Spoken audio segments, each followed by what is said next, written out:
Hello! And welcome to Plat Chat Valorant episode 15. Joined by the regular...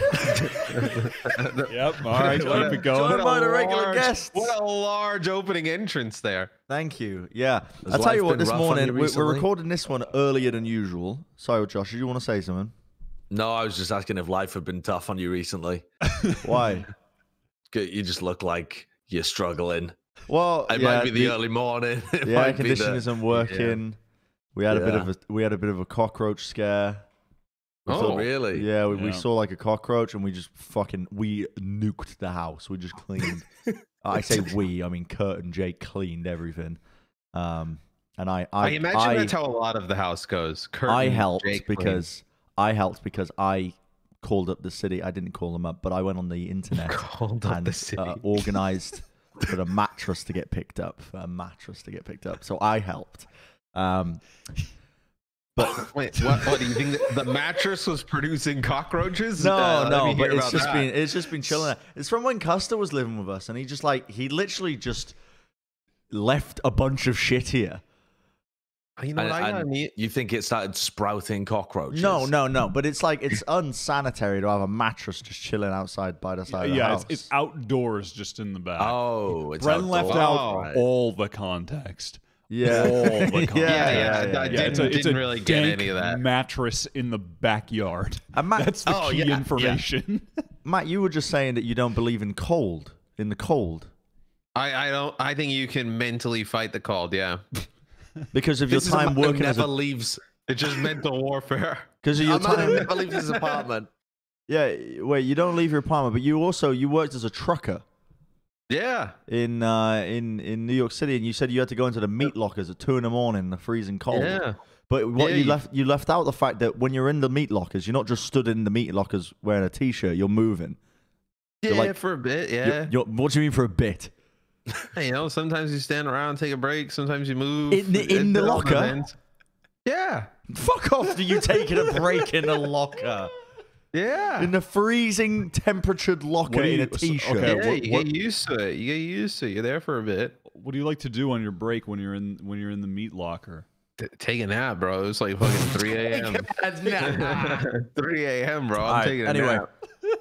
Let's kick this episode off. We're starting now on our new schedule as well, which is on Mondays from now on. Who knows when this is going to be uploaded and published? We don't even know. That's a good way to promote the new schedule. We don't know when it's going to be up. But it's like a, what do all the kids like these days? The gacha games. Sure, gacha game. It's like an RNG gacha game. It's like Genshin Impact, but in podcast form. Anyway. Leave a comment wondering when it will get uploaded. Except you already know because it's been uploaded. Let us know when you want it uploaded. Can I start? You've been in control the whole time. Yeah, I know, but you guys, you're talking about like a gacha games. You literally asked me a question. That is. So, what do you mean by you exactly? So anyway, Andbox. What does you mean to you? There was a Renegades tournament, and Andbox ended up winning. They won the whole thing. That's actually fucking mental. Last episode, we were talking about Andbox, and we were saying like, oh, this is a team with a lot of potential. You can see it in the way that they play. They failed the first qualifier, if I remember correctly. Like they didn't qualify the first time around, right? Different roster. No, they did, didn't they? That was just a random tournament that they played. Oh, really? Random tournament? Yeah, it was like 2.5 weeks ago. I think maybe it was like a Nerd Street game or something. Wasn't it a qualifier though? I think it may have been a qualifier. There was 2 qualifiers for the Renegades tournament. Yeah, I think they got into the first one. Yeah, they played one with Akis and one with Boy, I thought. I thought the Akis one was like a Nerd Street Gamers number 2. It might have been. It was a Nerd Street Gamers, I'm pretty sure. They played only one qualifier, and they made it through. Yeah. It's the same kind of tournament organizer, yeah. Apparently, Android was saying on his stream, this is the juice I was getting from the reporters that love to get into my chat, just these Twitch chatters that are on the ground listening to everybody's stream. The most reliable information here from this podcast. Exactly. Twitch chat. Exactly. Apparently, Android was saying on his stream that that they've been with this 5-man roster for 2.5 weeks, and they've just been scrimming like 5 hours a day. 2.5 weeks. Yeah, 2.5 weeks. They've been just scrimming 5 hours a day, doing like 2 hours of server time every day, and just hardcore committed to improving their teamwork and getting better and better. And my God, did it pay off? It shows. I mean, they look. We were talking a little bit about it during your stream the other day when we were watching. This team looks so well coordinated for a team that we thought was like around the 2-week mark in terms of like when they, because that was the first time we saw them with Boy, really. Yeah. Really impressive start from this team. And I know we've had like a decent amount of discussion about them, but I think it just proves that you can do things like this, like what Immortals does, and put together good competitive teams at the upper echelons of tier 2, tier 1 arguable level. Yeah, absolutely. I mean, you need like a good eye for talent, which clearly they've got, but you also need to be flexible enough to like try out different things, because clearly they were trying different varieties of this roster for quite a while. They found like Yay and Android to be able to build around. Android, I mean, got MVP of the tournament, and he was just slapping. He was so good. And then Poach is their IGL as well. This is, again, this is word on the street from Twitch chat, but again, Android was saying this on his stream, that Poach is the IGL for them, which is so surprising because the guy doesn't come from CS at all. Yeah, he did play a little CS before Fortnite, but I'm not sure to which level of competition. Obviously, his time at the top of the Fortnite scene in like early, what was it, like pretty much throughout 2018 is kind of his most notable era as a pro player. But he's always been, even in that game, a very vocal, intelligent player. It honestly doesn't surprise me to see him taking up the in-game leader role, because I kind of wonder if maybe towards the beginning of Valorant, when he wasn't really able to find a team, if in-game leading was something he kind of switched into, something he switched his focus to actually honing and becoming better at, so he could fit into one of these teams and be a more effective player in other ways, right? Because there are other ways to affect what's going on in the server without just clicking on heads all the time and being a sick fragger, which he had a lot of he had some individual moments as well that looked really impressive. Big moments, some clutches towards the end in the grand finals. He is a skilled player as well, but yeah, he seems to be the in-game leader, playing a more support role on that team.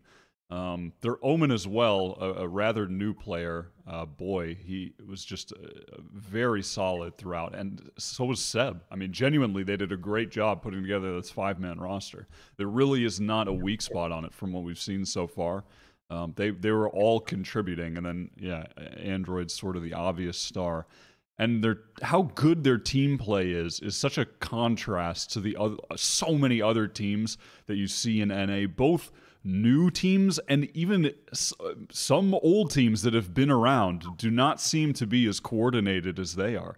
There are a lot of teams that just don't have the ability to play off of each other like they do. Yeah, it's seriously quite impressive that with the time constraints they've had. They just seem like a very selfless team when you watch them play, right? Like they have like Android, who's kind of like this star type player, but like they all seem to be able to clutch and like pull their weight in different situations. Like Seb had big moments. I remember the Poach, I think it was like a 2v1 on split on the A site when he was playing the Viper. He was able to get like a big clutch. Like it just seems like I'm interested in how they build from here. Like where is the ceiling for this group, right? Because they're this good after 2.5 weeks. So right, 2.5 weeks, another month or so, like how good can they get? I also think this is a team with the amount of work they're putting in will be able to adjust when things like Sky comes in, Icebox comes in. They'll be able to pick that stuff up pretty quick. It's really interesting watching Poach, actually, because normally, I mean, when I was looking at this roster, and I think we discussed this last time we brought up Andbox as well, Poach is the outlier in terms of fragging ability at the top level on this roster. But looking at his utility usage and the roles that he plays on the team as well, he's very supportive. He's leading the team. His utility usage on Sova and Breach is really good. And then he pulls out the Viper for them on Split. And it's just... It's this style of split game that we've seen before from We Did on Mamba Mode and Safe on Bonk, but very, very rare at the pro level. And it's very effective. Andbox have got this really nice coordinated play. They understand the compositions that they play. They understand the style that they want to play. and they've just got a great grip on how to maximize each player's role. They don't ask Poach to do crazy shit. They're happy with him playing the supportive role, and then they've got eeiu in the best positions possible in order to find opening entry picks, and Android is in the best position possible to be able to find these big mid-round 2-3Ks. Yeah, it's a very well put together team.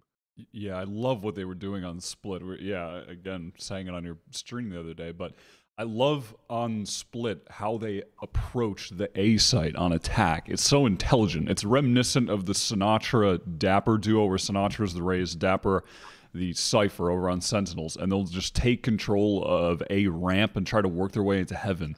And Andbox were doing the same thing, but with the Viper and the Cypher, and using the wall to either bait the defending players into over-peaking, or just using it to mask, obviously, their positioning as they're trying to push up and get into ramp. It was just very interesting, unique gameplay that was working. I mean, it illustrated their creativity.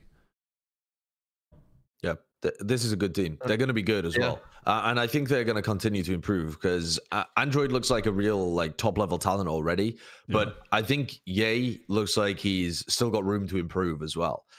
He's got some moments and some agents where he really looks explosive, and then some other areas he's like good for a couple of rounds where he comes up enormous, but overall his impact isn't like quite at the star level that Android is at. But I think he looks like he has the potential with a bit more time as well.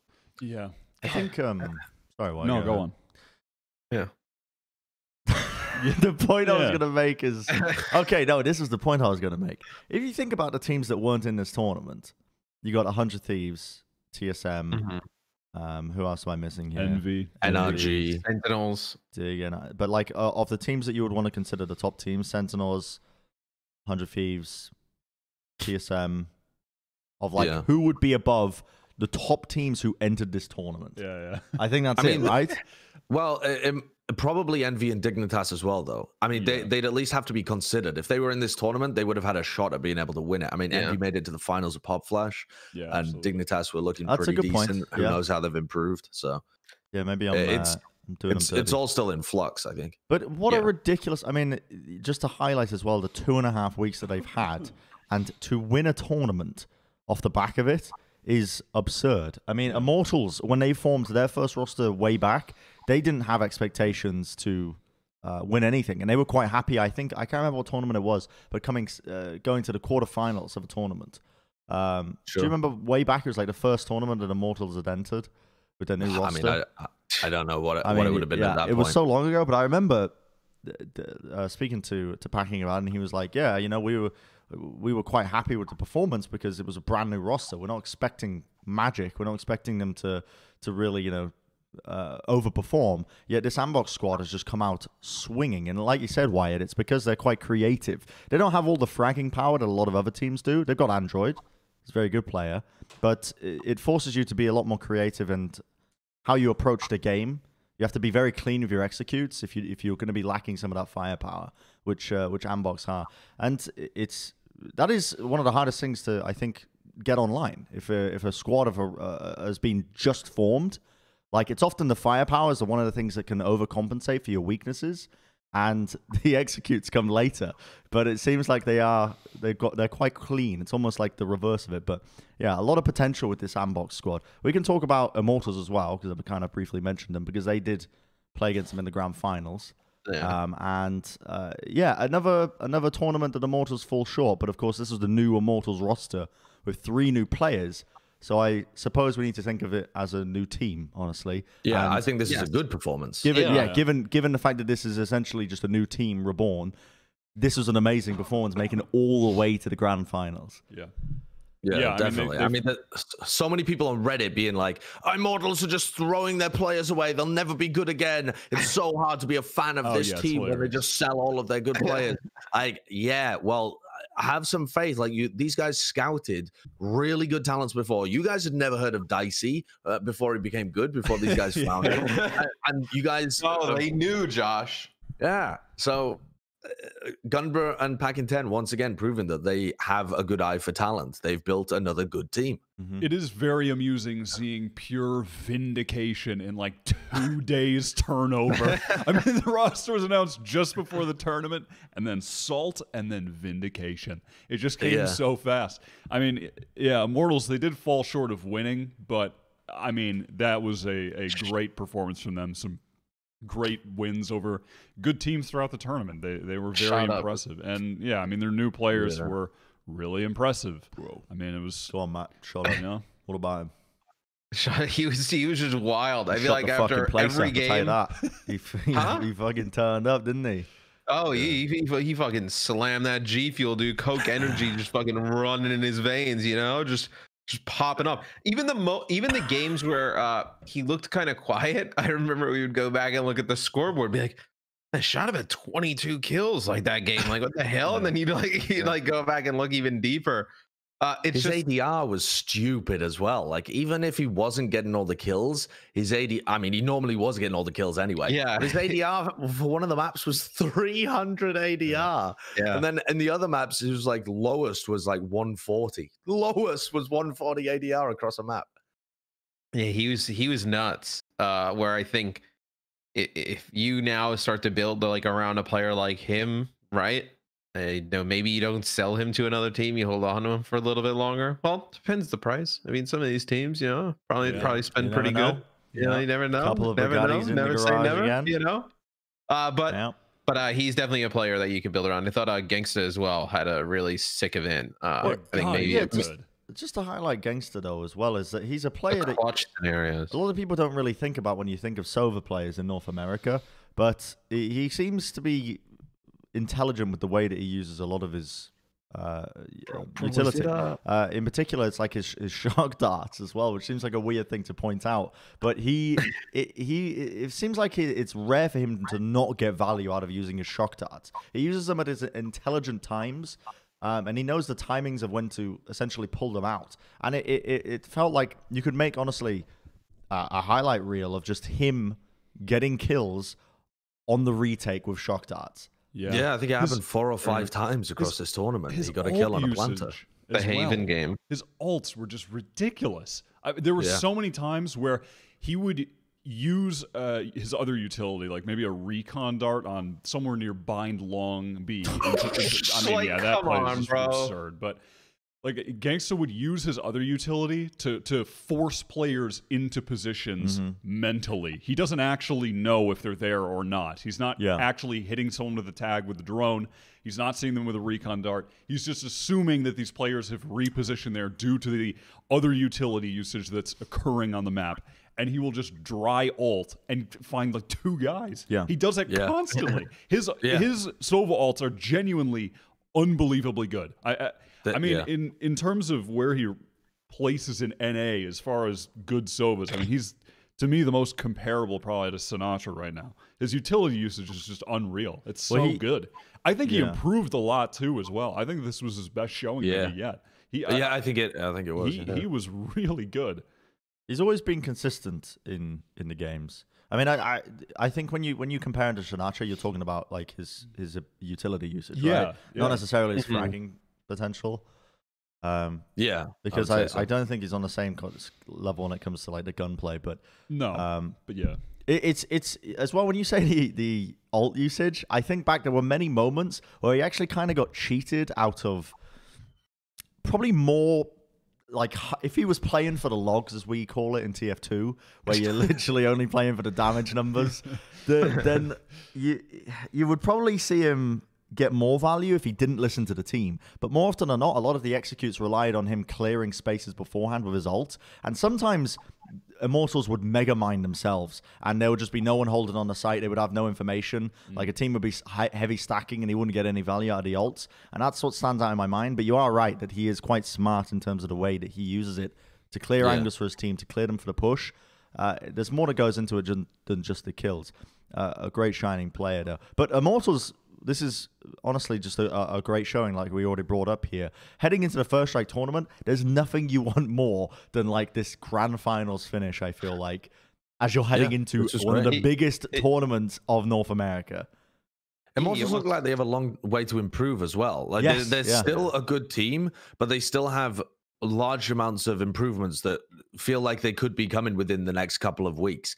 JMO looks like he needs to still get a little more comfortable. I would prefer him to stay on the Jett rather than playing his Phoenix, where he played on Bind repeatedly, because it seemed like he was way more comfortable on the Jett opping than he was on playing the Phoenix. Phoenix and Raze, not great with overlapping roles within the team.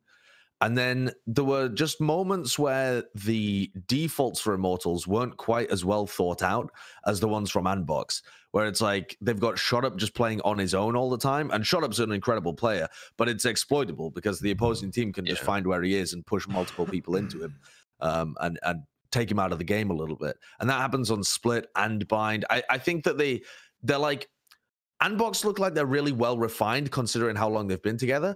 Immortals look like they're still not quite there, and they're still that good. You know, they've like got the individual skill to be able to be really good, but they haven't quite got the strategy and the teamwork at the same level as someone like Andbox has. And if they work on that in the coming weeks before First Strike, they're going to be a nasty good team. They're going to be probably as good as the prior Immortals team, and they have the potential to be better.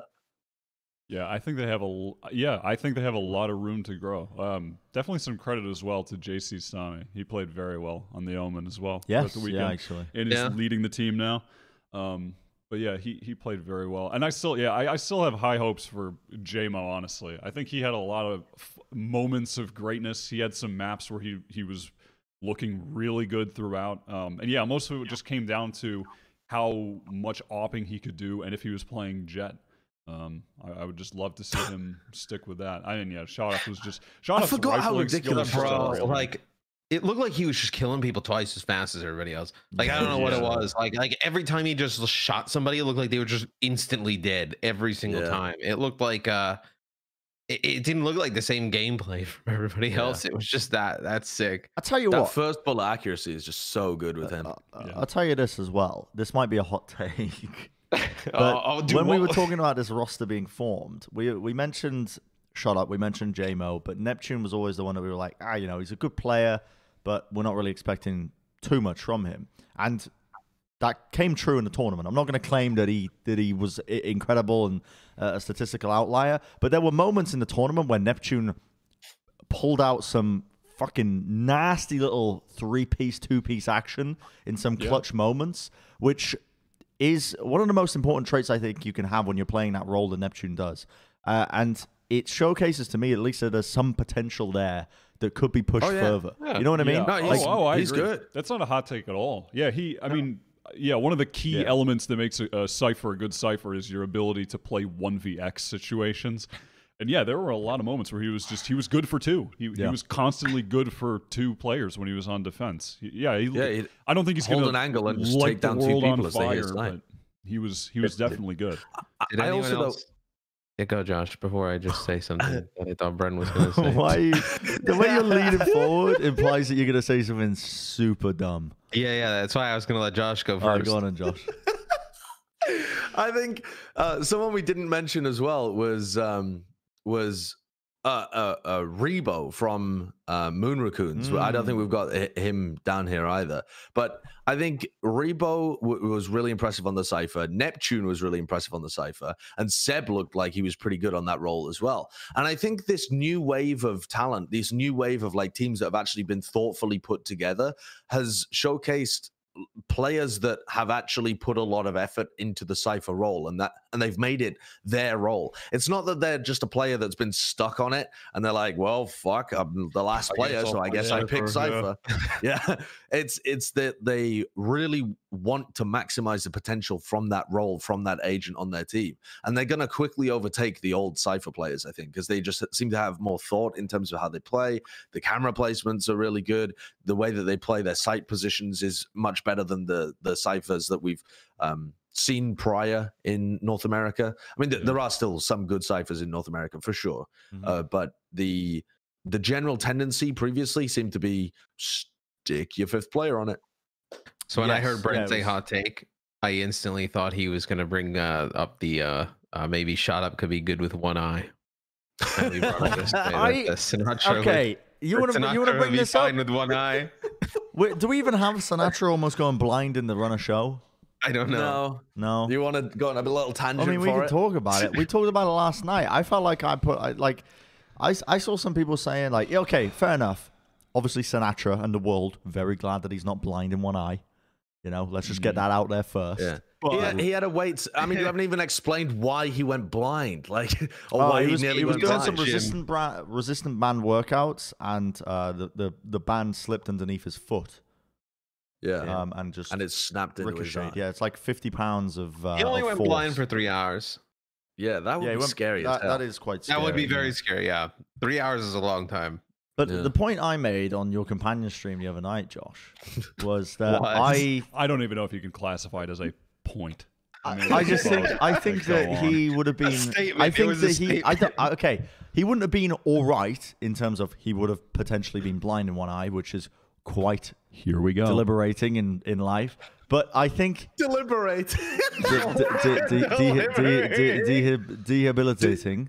debilitating. Yeah. So I said. Yeah. So I said the first time. You said deliberating? I mean, it could be deliberating. Quite purposeful, but I don't know why you purposely debilitating. Go blind. What? Anyway, the point I'm wanting to make was obviously quite bad if he went blind, but I think his career would have been fine. Right. Because if you close your eye and try and play video games, you can still play video games. Yeah, but you're not playing at the level of Sinatra with. But you're not losing out anything. You mean because you're losing an eye? Perception. You're losing an eye, but you're not losing out on there's no advantage that 2 eyes gives you over 1. With video games. I mean, with video games. With video games. That is the hottest take that will ever be had.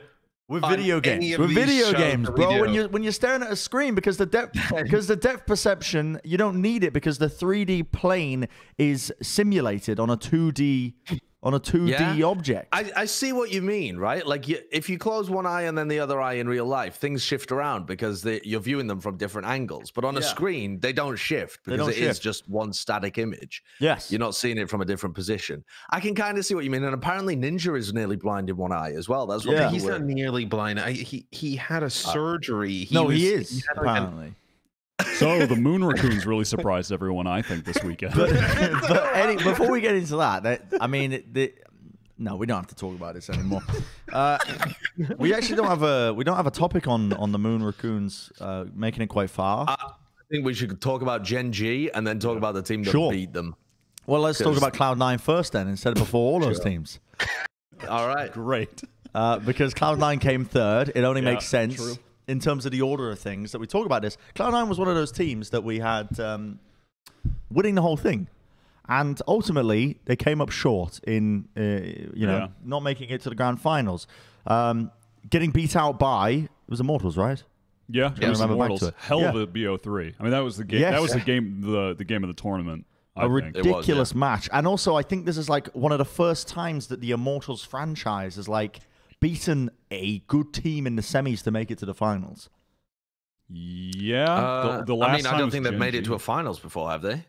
I don't know if they have. I think they've only made it to lower bracket finals. Yeah, they've made it to lower bracket finals. Yeah, that's what I was referring to. Like in FaZe, they beat Gen.G. Yeah, but then they lose always lost to like TSM, Cloud9, Sentinel. Yes, always, never making it. And obviously, 2 of those teams not in the tournament, but Cloud9 always a bit of an antithesis for this team. So I think the fact that they ended up beating them out with a brand new roster, quite surprising, quite sick, actually. But, this is about Cloud9 we're talking about. They have beaten Cloud9 before. They've beaten Cloud9 in... I just looked it up to fact checkers. They beat them in the lower round of the FaZe Clan Invitational. They actually knocked Cloud9 out 2-1. Or was that when Cloud9 were not playing? That was a really poor showing for Cloud9, though, that tournament. That might have been their worst showing of all tournaments.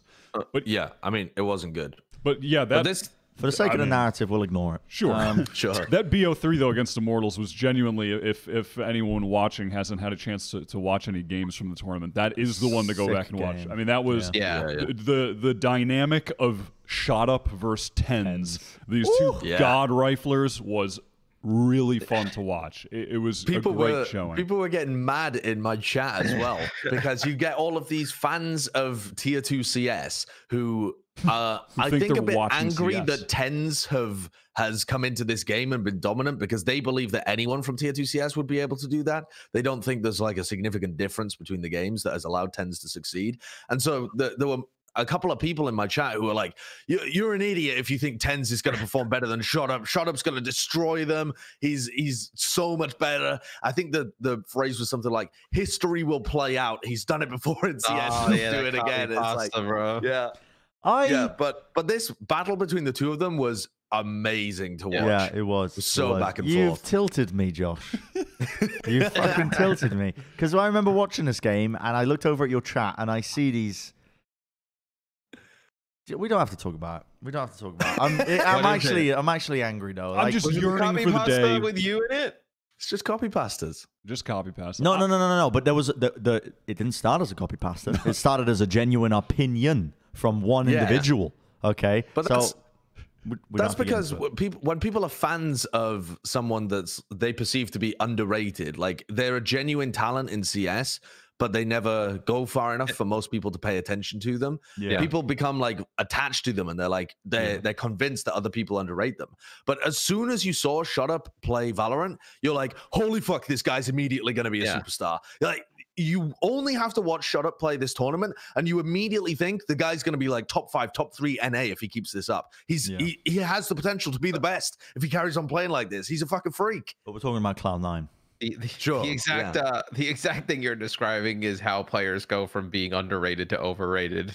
Just a bunch of people just spam that they're great, and then they have one bad weekend, and then it's over. Yeah. Was this sorry to interrupt, Matt. Go ahead. Yeah. No. What are you gonna say? I was gonna say, was this a bad performance for Cloud9 coming third? I mean, it certainly leans toward bad because going into it, you have to imagine that they're one of the teams making the grand finals. I mean, I think the two teams that are most notable due to their history in this tournament were Cloud9 and Gen.G. And out of the two, I expected Cloud9 to be a more likely favorite to be in the grand final. Yeah. So I think not making the grand final is definitely a bit of a loss for Cloud9. Though losing a really close semi to Immortals, it's not terrible, but also I think you have to look at the gameplay, because there have been tournaments where Cloud9 have looked shite, and this wasn't one of them. Like Cloud9's calling was pretty good, their players were all right. Okay, TenZ wasn't popping off and giving you like a god mode performance, but he was still doing well.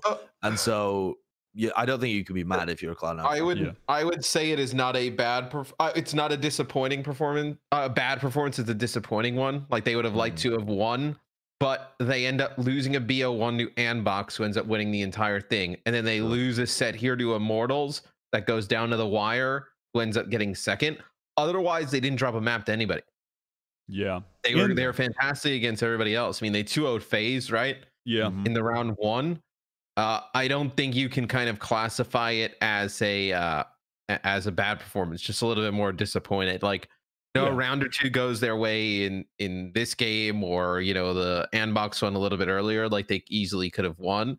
I also think this is a series where TenZ played the Jett map 1 on Ascent, and then they switched over to the Reyna for the final 2 maps, and they looked way better playing around this. Yeah, that's a really good point. They really do look way better with that Reyna comp that they started using in Pop Flash. Whenever they switched back to Jett TenZ, it just felt far less impressive, far less explosive. I really preferred seeing their Reyna comps. But to me, the most notable player, maybe individually on this roster, was Mitch. I loved seeing his Killjoy this tournament. It was really good. Yeah, he really took it to a new level in terms of his creativity, utility usage. He really has been pushing the agent further since we last saw him playing it. So I was impressed by him. Relics was playing a lot of Raze as well. I think he played Raze maybe the whole time. At least damn near. But he was playing a lot of that, and he had some great moments. Shinobi was doing some great calling. It was something we were thinking about when specifically on Ascent. Some of his rotation calls are just so good. There were definitely a lot of bright spots for them. And even in this Immortals series, it required... I mean, this was ShotUp's best series as well. I mean, this was his God mode. Like, this guy is a legit star series. He really went off in this one. The Reyna swap, I think, was one that they kind of made about halfway through the tournament, because they actually played Andbox on split in the groups, and they played TenZ on the Jett in that one. And then coming into this series where they lose map 1, they put him on the Reyna. They look much better. I think it just kind of plays into the aggressive, fast, just trying to get kills to... I mean, Reyna just kind of inherently forces you to do that, right? Like, if you're not getting kills, like, she is essentially useless in a way. I mean, she doesn't really have like other utility to help the team out. So it kind of plays into some of the strength of players like the ShotUps and the TenZ of the world. Josh, you said this during the tournament, I think, when we were watching, and you said that you think that TenZ, or at least some Jett players, are being negatively affected by the jump nerfs, the jump accuracy nerfs, because this affects Jett players way more than others, and this may have been part of the reason I think that players are trending towards the Reyna in a lot of these scenarios, alongside the fact that, the operator is now nerfed. So there's almost like less of a reason that you would inherently pick Jett. Reyna more suited towards rifling as opposed to Jett, where the operator is kind of empowered by getting that dash disengage. The trend of Reyna, I mean, I'm all for it if it means we see less North American Phoenix play. Yeah, same. Hard agree. I do think that specifically did impact TenZ a little bit, though, because the way that he plays was incredibly mobile Jett, right? He was maximizing her mobility and trying to move around the map as much as he possibly could. He was so fun to watch because that was his play style. And it seemed like in many of these moments, he just wasn't hitting the shots after going on this aggressive updraft and dash kind of combo. Like, you would normally see him just do these aggressive moves and then destroy a team with this crisp aim.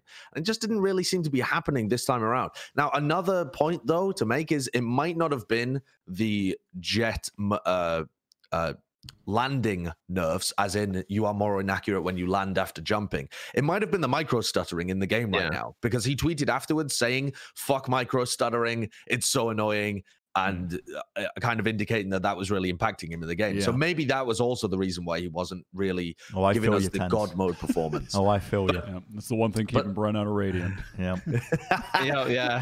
Something I wanted to point out about Cloud9 overall, though, is that I think they didn't come into this tournament to win. I think they came into this tournament to test shit out. The big difference that I saw when TenZ was on Jett was that they had moved Vice over to Breach, and they were doing a lot of these flash and dash combinations around maps, similar to what Vision Strikers do, where they'll flash in on Ascent mid, for example, and dash down into tiles. And I think they had another one somewhere on one of the other maps. I can't quite remember what it was either, but they were trying out a different style of play. Mitch was not using his Killjoy in the same way. He was trying a multitude of creative things with his utility. Sometimes he used ults that were just bad as well. But I think the reason for that is because he's trying to push the limits of the agent and figure out kind of what is useful and what is just a waste in terms of the expected value. I don't think Cloud9 came into this tournament to dominate. I think they came in to figure out whether certain play styles are better than others. And I think they can come away from this tournament thinking, yeah, we have a good plan. Like, TenZ on the Reyna is giving us more wins. Vice on the Breach is very capable. Mitch on the Killjoy is really good. He has to just kind of think a little bit more conservatively about his ultimate at times. And outside of that, this team looks like they're good to explode and win some big games. Yeah, I would actually agree. The more I'm thinking about it, there are a lot of positives to take away from this for Cloud9. And I think, there are a lot of... They did test a lot of different things. You are correct. They should be able to look back and just see the things that worked and move forward. I really do hope that we see Mitch continuing on the Killjoy. I really do hope that we see TenZ continuing on the Reyna. I like as well on Haven that they still were running Mitch back onto the Jett on that map. And I actually think was kind of interesting when we first saw that Jett Reyna comp for them in Pop Flash. Mitch was doing really well with a rifle on the Jett in that. He wasn't actually opping that much. He was picking up the op, but he had a lot of high impact rifle rounds with the Jett there. I like that comp a lot, and they have been testing a lot, and at this point they have a pretty large sample size of evidence to go back and look at as to see what was working. So I do think that they could certainly draw a lot of good things away from this and just focus on those, hone those moving forward for First Strike. And I do think that this tournament might be one that to just kind of gloss over in the longer history of Cloud9. Yeah. At the same time, though, tournaments are for winning and not for testing out shit. I mean, this wasn't a prestigious tournament, though. So I think this was a tournament for testing out shit for a lot of different teams, actually. I think, like, your Gen.Gs and your Immortals came into this just looking for, like, match. Well, I mean, Gen.G were testing out a bunch of different role changes and shit like that. And I think that for Immortals and for FaZe and for Andbox and all these other teams, it's about just getting some match experience under your belt before First Strike. I don't deny that whatsoever, but I feel like the #1 priority should always be to win. It's less they maybe come into it with a game plan that they've been practicing in scrims. Well, but it's not like the point's not to win. I think it's just this one would have been a nice to have, right? It's not like we need to kind of win this tournament, right? I think like if they would have won, great. If not, like. But I think it can hurt you more than there is to gain from practicing like niche strategies or trying to play new compositions, because this is the only tournament before the First Strike event. You want confidence going into that. Like, I think they'll still be confident, though. Yeah, they'll still be the thing is, when you know that you're trying stuff out, it doesn't affect your confidence. If you play in a tournament and you're just playing to try shit, you don't have the same attachment to winning and losing. You're not gonna get boomed by losing to Immortals 2-1. You'll be a bit salty for a while, but when you look back at it, you'll be like, okay, we can beat them next time because we know what worked and what didn't. Yeah, even if you were going into it incredibly kind of like, you know, focused on winning and whatnot, and you don't in your Cloud9, you lost a BO3 to Immortals that went down to the wire. And then you lost one map to Andbox on Split earlier, who ended up winning the entire thing, and you pretty much crushed everybody else. So I don't really think there's. But those maps you lost were against newly formed teams. I think that can, as much as you. I mean, if they want to make excuses by saying, you know, microstudying or that they were trying out new styles of gameplay, fair play, right? If they can convince themselves of that. But I just feel like most competitors, at least from my time of speaking to people, is that you never really go into a tournament without winning being the #1 priority. And as a side effect, you know, trying out some new shit and see it. And like, obviously it's a great testing ground because it's not a prestigious event. Like we said, it's only like, what, 10 grand on the line, if that, which is not the case because the prize pool gets split up. But yeah, I feel like it's almost like I feel like we're making excuses for these teams. I think. Sorry, I was just gonna say, for as much as we're saying that they're like testing shit, it's not like they were doing anything outlandish. They were just running 10s on Jett again. They were trying like some variable different comps. I think we might be overblowing the idea of Cloud9 testing maybe a little bit. They were just trying some new comps. With some didn't work and some did. Yeah. I mean, this is I don't want to try and give but there's off no reason. So the reason that I say this though, Bren, is there's no fucking reason that Cloud9 would try and win a $10,000 tournament and show their hand right before First Strike, which is the #1 priority for every top team. That's why these big teams aren't playing in Renegades tournament, because they're trying to hide shit for First Strike because you don't want to give away your hand beforehand. So the only reason for Cloud9 to play in a tournament like this is to experiment with this new stuff. And they were playing new stuff. Vice had never played the Breach before. They hadn't tried out these Breach Jett combinations. They were trying the Killjoy in various different ways. So this tweet from Tens says your exact point. But where Tens is like saying, third place, definitely not the result we were looking for, but glad that the tournament can serve as a learning period and give us a warm-up before First Strike. I'm sure they were still trying to win, but I don't think they came in thinking we must win. We've got to play what we are very comfortable with because otherwise we might lose. They're like, we want to win, but because it's not the biggest event ever, we can still try this different stuff because we're not as committed to only. And if we lose, we learn from it, right? We understand like how to play it better. I think that's kind of what I was going to say to you, Bren. It's like, just because, I mean, they can play to win still, right? But not beat themselves up after the loss, after just kind of blow it. It's not the end of the world here, I think. Like, the counterpoint to all of this, though, is that the main beyond the open qualifiers of the First Strike event, when it gets to the main event, which is in November time, I believe, for North America, or actually it might even be even later than that.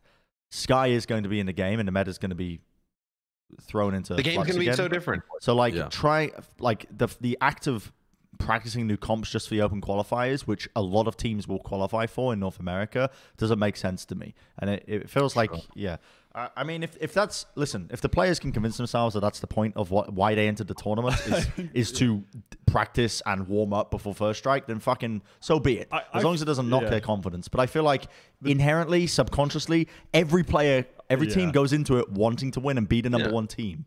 I agree. I think I think the truth kind of it lies somewhere between. At the end of the day, when you're a competitor, even you have to. There is a bit of convincing you have to do. Like, no, dude, we weren't even fucking trying, bro. But then in reality, you're salty. That happens. I mean, that is kind of how it plays out. But at the end of the day, it is also a small tournament, and as time goes on. What I kind of said earlier, this is just going to be a tournament in their history that you kind of gloss over. Like, all right, the 10K Renegades. I mean, that's not going to be a significant thought in their mind months in the future. Well, we've been talking about Cloud9 and how much this tournament doesn't mean shit for them. so let's talk about a team that actually is going to be a little bit worried, I think, moving forward, and that's Gen.G, because this was one of the teams that we had the highest expectations for. I think we collectively agreed that they were like the second favorites, if that makes sense, to win it all in this tournament, and they just did not do well. They were playing a lot of off-roll stuff. Josh, are you applying the same argument to Gen.G here? Well, the reason that I'm not is because not only did their you can come into this tournament and experiment with role swaps. That's perfectly fine. The role swaps that they did, some of them I like, some of them I don't like. Maybe they'll keep them, maybe they won't keep them. But they played not good Valorant, whereas Cloud9 played good Valorant, right? They came into the server, and even though they had swapped things around, some of the stuff that they tried worked, some of the stuff they didn't try worked, but they were still making good calls. They were playing good defaults. Their side executes were good. Gen.G came into this game against Racoons, and they were playing very slow, uninspiring, predictable gameplay, very similar to like Gen.G have been on a slow downward trend. They haven't innovated, they haven't changed the way that they play the game, they haven't got any better in terms of map control gameplay and adding anything new to their style, and they have just gotten slowly worse. And this seems like they're just trying to throw the roles around a little bit to inject some new life into their game instead of trying to fix the fundamental problem, which is the style that they play. And I think that's so different to Cloud9, because Cloud9 were experimenting a little bit with like the style that they played, but they were still all the calls were good, and all the ways that they supported each other were good, and the way that they were taking map control was good, and their rotations were good at that kind of stuff, right? Whereas Gen.G's just didn't get there. They weren't able to play a style of Valorant that actually fit their team at all. It just seemed like they were throwing shit at the wall and hoping that it would work. We have some a little bit of breaking news. Oh yeah. We have the dates. Darker. Yeah, we get darker. We have the dates now and the format for NA First Strike. Oh, right. Wow, that's breaking news. It'll kick off October 26th in NA. Holy, I thought it would be pretty soon. Yeah, I thought it would be pretty soon. That's in 1 week from today. Yeah. Yes. So that'll be the first open 128 teams. That tournament will whittle down the pool to 16 teams who will compete in in their first qualifier. From the 16, the top 4 will automatically advance to the main event. Okay. Which is this next part is odd. The next 4 teams will advance into the second open tournament. If it's open, shouldn't that mean everybody can advance? But okay. And then the first 2 are going to be produced by Nerd Street. The last 2 are going to be by UMG. I used to work for them and do Call of Duty stuff. Right. So they'll be doing that. And then it kind of culminates the same weekend as all the other ones, the 3rd through the 6th. So, cool. What is So okay, so the UMG tournament, the second one. Oh no, wait. So I guess the 16 teams advance from the first weekend to the second weekend. Then we get 4 from there. Then another open. Then another kind of playoff to get the final 4 from that tournament, and then the 8 teams. Yeah. So you need to win a bunch of BO1s in order to get to the top 16 of an open qualifier. And then you need to get to the semifinals of a 16-team tournament. And you have to basically do that twice. And if you make it to the quarters, you kind of get bumped to the top of the queue the first time around. So yeah, that's pretty similar to the previous ones. The interesting information to me is the dates, because I always assumed that the dates would be within the next week, but I think Bren, you seem to always be like theorizing that they would be much later, because I don't know why we assumed they would be much later. What do you mean? It seems like they're coming right now. Well, you kept saying that the qualifiers, you thought they might be like mid-November or something. I thought they were going to be going into November.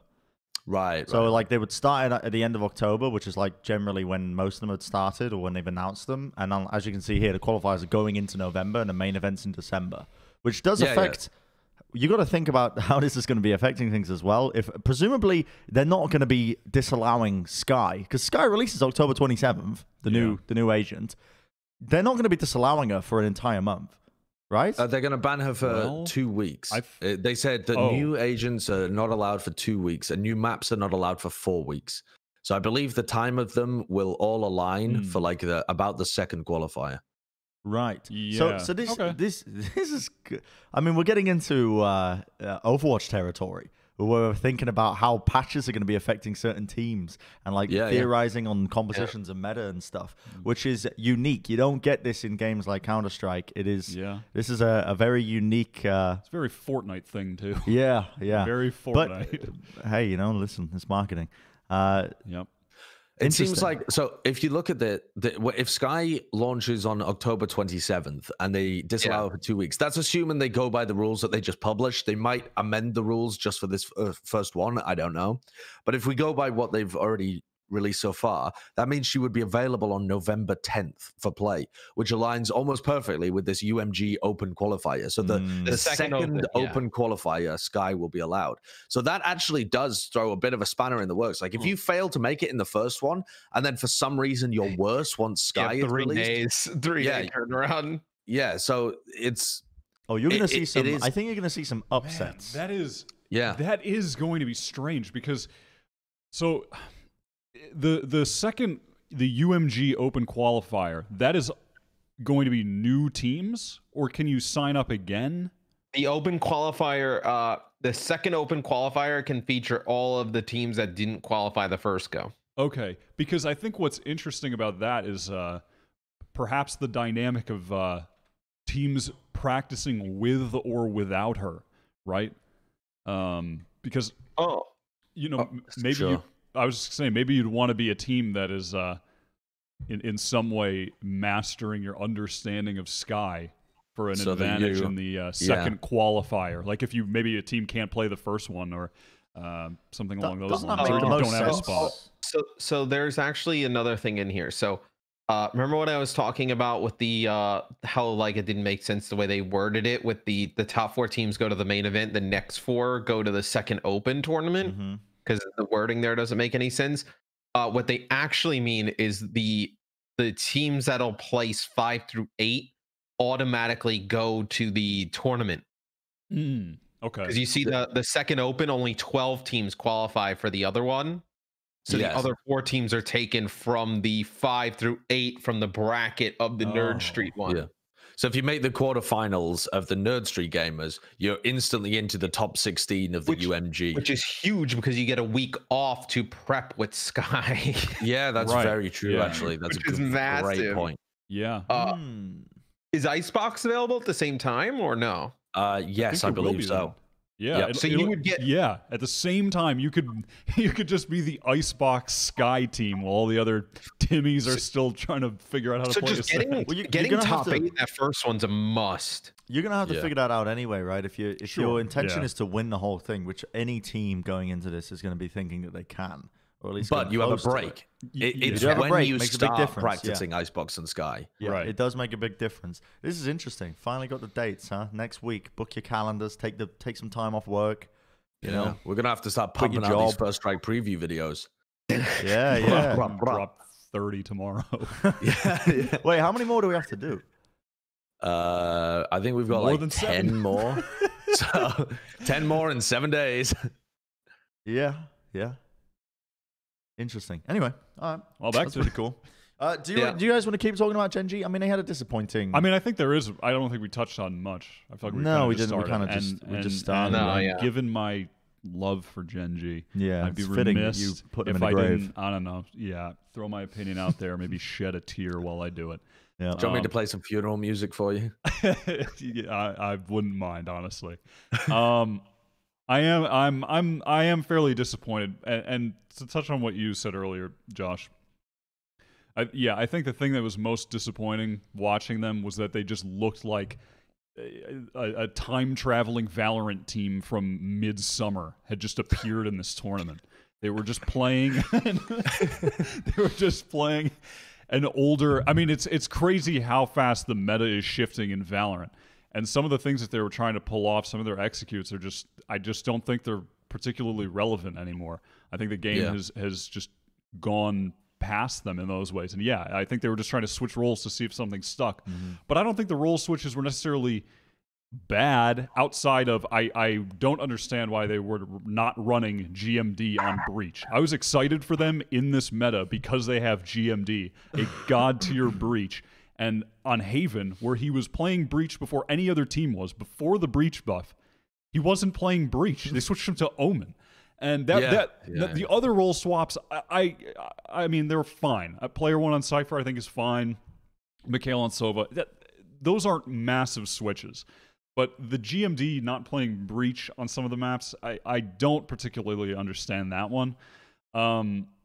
Past that, though, it's just... I think they really need to hit the drawing board. They need to rethink how they're approaching the game. I mean, just certain executes they would do, like against Immortals on Haven, where they got blown out by Immortals. Just watching them pull off a B execute and then just planting the bomb at the very front of the B site and then all of them retreating into mid and trying to spray the guy diffusing through smoke. I mean, it feels silly to say, but that's like old shit at this point. I mean, we've seen that before. That's not... You can't play the B site like that anymore. You have to take one of the connectors, take control of the site into one of the connectors. I mean, it's just unfortunate. I really think they just need to hit the drawing board in terms of what they're actually trying to pull off in the game. It doesn't really have much to do with roles, in my opinion. I think the roles are fine. Either way they spin it, just leave GMD on the Duelist, leave him on the Breach. But yeah, that was absolutely my number one takeaway. I mean, even they did, to be fair, they did beat Immortals in a BO3, but that might have been Immortals' least convincing performance of the tournament, honestly. I don't think Gen.G were doing anything astounding. I mean, they were just... GMD popped off as well. Yeah, GMD had some good games, and I think that more than other teams, they were able to nullify Shot Up. Like, when Shot Up was just wrecking other teams in Heaven on B split, like where he was just rolling Cloud9 from that position, getting two-man spray downs, Gen.G were just overwhelming him and flushing him out of that position. I think that they were capitalizing on Immortals being a fresh team in that BO3. And Gen.G still look good on defense. Like, they're still a good team. They still have good teamwork. They are still really fundamentally sound. On defense, they were making nice pushes, getting early picks. They were still good to an extent. They're still good in terms of teamwork, good in terms of fundamentals, good players on the team. It's really just their attack side for me was just uninspiring. Yeah. Sorry for that tangent, but I'm passionate. Are you not worried about Gen.G a little bit, though, as well? I look at this team and the way that they've played over the tournament. You guys are more familiar with it than me because you watched 16 hours of VODs because you're fucking the aliens. 14. Yeah, but I mean, of the Gen.G matches I watched, I think I only watched the one of them, and it was this one. But this is a team that has always been praised over not their mechanical abilities, but their abilities to perform executes and be disciplined and have good fundamentals. And if that isn't enough anymore in these tournaments because their style of play is, a little bit slow, uninspiring, it's the same old thing, not adapting on the fly, then what do you still have hope for this team? Like, it seems like that is this all the gas that they've got left? I mean, go on, Josh. They hit a peak. I think yes. I think that they're going to slowly slip from here. I think that this tournament to me screams that they're trying to recapture some magic by shifting roles around, and it's the kind of thing that you see, I think, in a lot of CS teams when they hit like a peak and they slowly slip down and they try and recapture the magic by either kicking a player and adding someone in or shuffling roles around, and they don't address the core issue, which is how they approach the game and like the style that they're playing. That to me is a much more difficult thing to actually fix, because it's not just your IGL, it's your IGL plus the tendencies of your players and the way that you've always played together as a team and the protocols that you've put in place. It's like all of the scrim stuff that you've done together, you have to try and get out of your brain and redo. I think that this team is gonna maybe continue to disappoint. I mean, we might be jumping the gun a little too much here, just based on one BO3 loss to Moon Racoons, where the first map wasn't even streamed, so we don't exactly know how it went down there. But at the same time, this has been a trend for Gen.G, in my opinion, where they've just slowly slipped over the last three tournaments, really. Yeah, 3 tournaments, something like that, where they have looked less and less creative. They haven't really kept up with the pace of the game. Map control play doesn't seem to be that good. They're quite predictable. They lose games in blowouts because teams just hard read them. It just seems like they're getting overtaken, really. They're just getting overtaken, and they can't keep up. I think that one point, Josh, that you made about when you were going back and watching Gen.G in the FaZe Invitational against the one random team Lemonades stand in the group stage. That was the tournament where Gen.G started to slip a bit. It was then Pop Flash and then this one. And in that, you watched the POV of the Lemonade Stand team and their in-game leader on a map that they upset Gen.G on in a BO3. Gen.G did still end up winning, but they lost a map. And in that map, the team leader said that, I mean, you remember better than I, Josh. Yeah, I was watching the VOD, and you could hear their comms. They're a brand new amateur team. They'd only been together. They hadn't really scrimmed at all. And their IGL literally said, I've watched a couple of VODs of these guys. They do the same thing every single time. And they were literally just seeing one piece of utility being used on a site. And the guy's like, oh, yeah, let's just stack on B. They're coming B, and they just destroy them when they hit the site. And then again, in the next round, he's like, oh, one of the team would call no recon dart on B. And they'd be like, right, full stack A, boys. and just destroying Gen.G on attack. And Gen.G must be like, what the fuck is going on here? They're just gamble stacking. But they're not. They're just hard reading them based on just a couple of VODs that they watch. And I don't feel like there's any other team in North America that you could do that to that extent on. Maybe T1, because they are, again, really predictable in how they play the attack. But for like a team that at some points have won tournaments and placed, in top 3s. There's no tier 1 team that plays that predictably outside of Gen.G. And it has been their strength at times, but the game's just, they haven't kept up with the meta, man. They're slipping away. Unlucky. Old age pension at Gen.G's.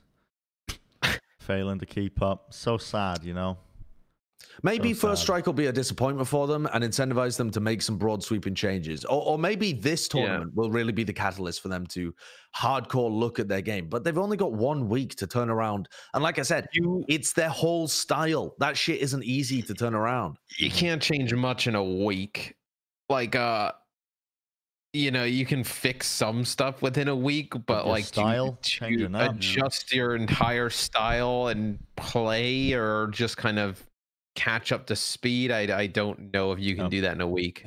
They're still probably going to make the final event, though, by the way. Yes. Like they're probably still a top 8 team within North America, even when they look uninspiring. Maybe. They might get upset horribly, but they're still one of the teams that you would expect to make it. They're just not going to perform when they do. I don't know. I honestly, I don't think they might. I think they might not make the top. It's top 8 go to the actual first strike event, right? Like the main event. At the end of the whole thing, the top 16 will go to the second I weekend. think they should make the top 16, but I honestly don't know if they'll make the top 8. I think they're on the cusp. I mean, I think they're right on the edge. We're gonna miss so many games. Oh yeah, how many streams are they gonna have? Like 50? I'm going to be sat there watching VODs for 7 days after each tournament. Providing there's going to be a way to see the VOD. Yeah, true. Players, fire up your streams. Yeah. Please, players, stream your POVs. Or Plat chat will do it for you. Yeah. No. Or at least please record your POVs to stream once you've qualified. You know what I mean? Like that's because then you don't give anything away, because the game's going to change anyway from the first qualifier to the second with the addition of Icebox and Sky anyway. So please, if you're a player, at least record your POV to upload on like your own fucking YouTube channel later or something like that. People, if you get a big upset over some well-known team, people are going to be searching for those VODs. And if you have them on your YouTube channel, people are going to be watching them. You can mute the comments, do whatever the fuck you like, but put that content out there. You can be rich YouTubers like us.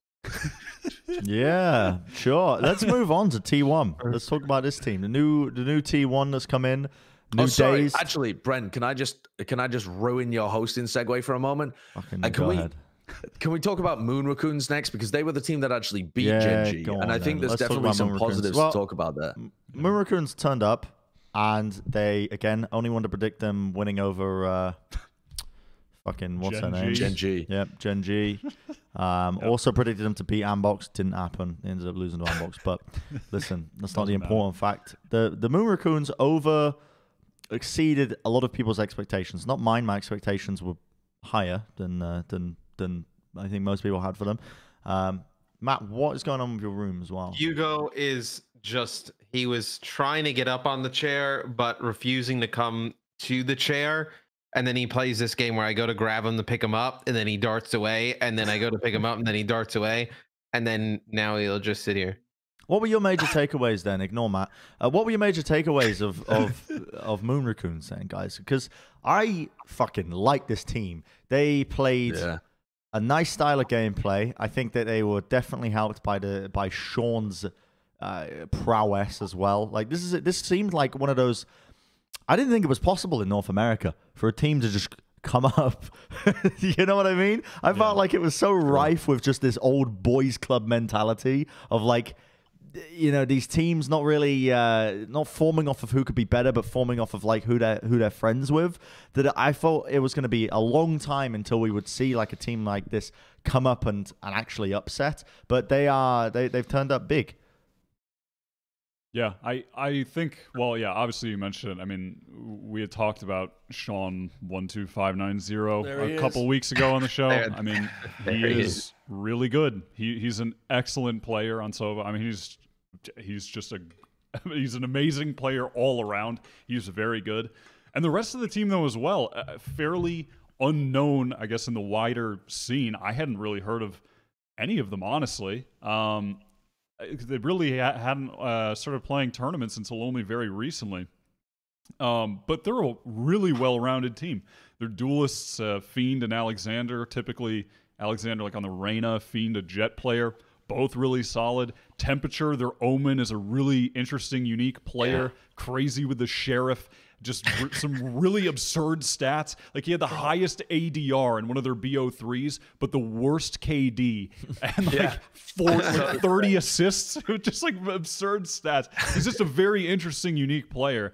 And then Rebo on the Cypher is such a joy to watch. He's very good. He really makes some really cool plays as this lurking Cypher where he will push the boundaries of map control and then use the camera to get even more map control on attack. Like, he will use his camera in very unique niche spots that I have not seen any other Cypher in the game use before, and it'll just extend his map control on attack without actually having to put himself in more risk by moving up there himself.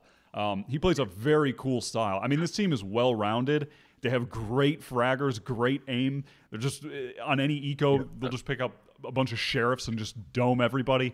It's a super exciting team to watch. Yeah, the series you're talking about with Temperature is the one against Gen.G. He finished with the highest ADR on the team at 161 with, what is that, -5 KD with 30 assists. 30 assists. Yeah. On the It's just crazy. It's just crazy, isn't it? Yeah, this team looks really good. I think they're going to get poached to hell. Yep. Because, I mean, yeah, Sean is officially a sub for them as well. I actually thought that this was a brand new team that had been formed for this tournament. In fact, the 4 players apart from Sean have been playing together since the beginning of October. Oh, really? So for like, 2.5 weeks. And then actually, I think some of their roster was playing a couple of tournaments. Valor.gg has them playing one tournament at the end of August as well, but then going on a long break through the whole of September. So I don't really know what the history of this team was, but it seems like the four players that are pretty good that have added Sean in. Sean looked like the best player on the team, even though the other 4 players were still good players. Yeah. And if Sean ends up leaving for some tier 1 team, then I could see individual players getting picked out of Moon Racoons as well. Like Rebo, for example, really seemed to be a standout talent. And then the team kind of falling apart. But if they're able to find another really good player like Sean, and I mean like incredibly good, like a tier 1 player, because otherwise this team won't be able to perform at the same level, I think. But if they find another tier 1 player like Sean to add to this roster, you could see them maybe making the top 8 at a first strike, at least the top 16. They had good team play and coordination and really good fragging across the board. I wonder if you're Sean. No, I wonder if you're when I was laughing at, I was like, I wonder if you're Shawnee, you just posted your LFT, if you maybe kind of take that back, being as you only have a week. Like, so just like, hey, do you guys like, I mean, just you don't take it back. Just, like, because he was a sub, right? He was a sub, but I don't know who the main player is supposed to be. Who's the main player? Because you look back over their recent performances, and they had a guy called Flavor, and then they had a guy called Curtis, who I think is probably Truck was just playing with. But I think I mean, they use the word sub, but I think I think the sort of subtext here is that they don't really have a set hard 5th on the team, at least seemingly from looking back at their other games. And Sean is ripe for a tier 1 org to just pick from the apple tree, right? I mean, like, NRG, if they don't have a 5th, should be looking to sign this guy. I mean, really, any top team that doesn't have a 5th should be looking to sign this guy. He is ready for the tier 1 play. But I mean, and then I think basically if he doesn't get a massive offer from a tier 1 org, I expect that this roster will probably end up playing in First Strike. I mean, it's obviously far better than not playing, and they genuinely do have a chance to make it. I mean, these guys are really good. Honestly, in my world, if I could sort of create the world around me with my mind, I would like to see this team stay together. I would like to see them play, because the more good teams, the better, honestly. And this team, I mean, the other 4 guys have been playing together, but they just got Sean in, new player. They had just started playing with that 5 for this tournament, and they beat Gen.G. Like they had a great run. And if they want to play in First Strike as Plat Valorant, will you make it happen? Yeah, listen. We've got buckets of cash to throw at them. We got a lot of money. Just one big companion stream of just us watching Sean 12590 and the Moon Racoons. Yeah, some great takeaways here, though. I mean, I actually agree with you. In a perfect world, Wyatt, we'd see this team come together, they'd stay in, play in First Strike, all 5 of them just go on to dominate and prove themselves and give us that rookie underdog storyline. You know what I mean? I really think they could make it fairly far up in the rankings. I mean, here's just sticking together. Top 16? One week to solidify your rosters, presumably. I think that's the deadline, right? Yeah, I mean, before the first like event. Well, seems actually, quite like. I mean, if you just wanted to enter the second one, you could. I mean, if you didn't want to play in the first one, I mean, if you're, it's risky, but you could. I'm sure some people will.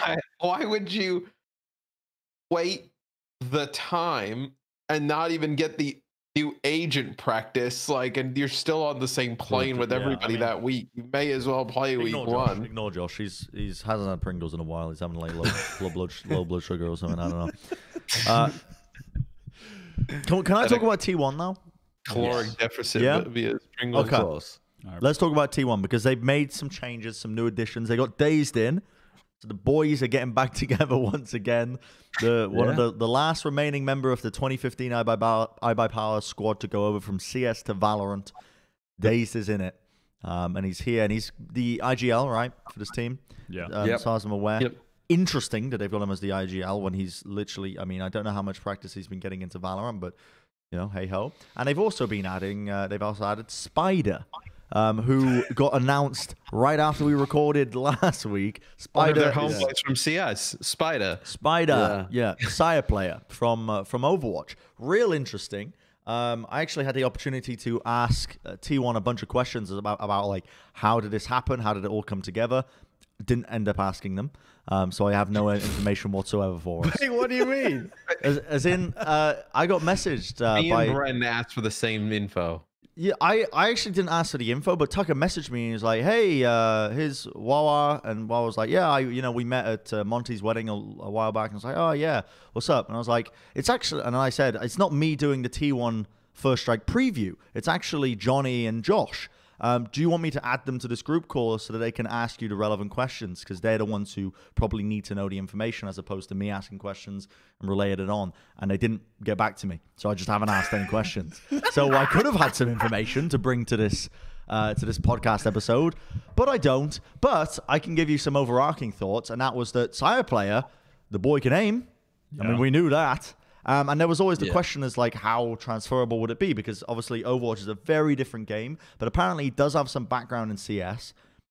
He has played like tactical shooters before. And it seemed like when we talked about T1, what this team needed when they announced the 4 of them, like these old guard CS players, we were like, they need a new young greenhorn that they can tame into a raging bull.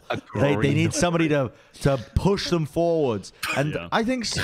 Oh, I like this. Keep going. And I think Spider is that. He is that raging bull. He's a young bull. Don't get me wrong. And they haven't snipped the bollocks yet. You know, they haven't tamed him. Get out, man. They haven't tamed him yet. But they might not want to tame him. They might want to just let him loose. All right, now you're going too far. Sitting in wine every round. They need to tame your him. analogy doesn't even work, though, in my opinion, because Spider isn't a raging bull when he's in the server. He does the same thing every round. He's not unpredictable. He's not crazy. He doesn't charge in and make space for them. This is an all-time Plat. Give him his balls back. This is an all-time episode from Bren. Like within the first hour. I mean, we've had an argument over whether you could still play at the same highest level with the one eye or two eyes. You could. We don't have to bring that up again, but I think you could. You've now compared a player to a raging bull. Okay, but the one point that I heard Josh, you, and Wyatt, you repeating over and over and over again, because someone in your chat was a really big T1 fan and they were molding over the team, was that they are playing like it is CS. They're playing, they're not thinking about the game. So there's the differences between Valorant and CS are obviously the biggest addition being abilities and the ultimates. And those add a huge amount of variance to every single round. And it's a new variable that you have to add into the mix in how you think about the game. And when we talk about the fundamentals, which is stuff like, setting up executes, setting up trades with one another, defaults, various plays, the overarching macro plan, that very much does come from like a CS background. And if you come from CS, that's going to be beneficial. And you see that with T1. But where they lack is what all of these new up-and-coming teams are able to do, and that is using their abilities effectively, efficiently, and on the fly being able to adapt to what's being chucked at them, which is what T1 is struggling with. Yeah, I mean, for starters, we only ever saw T1 play Ascent and Bind in this whole tournament, which in itself is a little weird. But on both of those maps, I mean, particularly Bind, actually. On Ascent, they're a little better. But on Bind, on the attack, they do the same thing every time. They have Brax watch towards showers. They have Spider just sit in market and watch for an A short push. And then they have the other three poke their heads around B long and then poke their heads into sand. They don't take B long control. They don't take showers control. They don't take any part of the map by pushing multiple players and utility into that part of the map like every other top team does.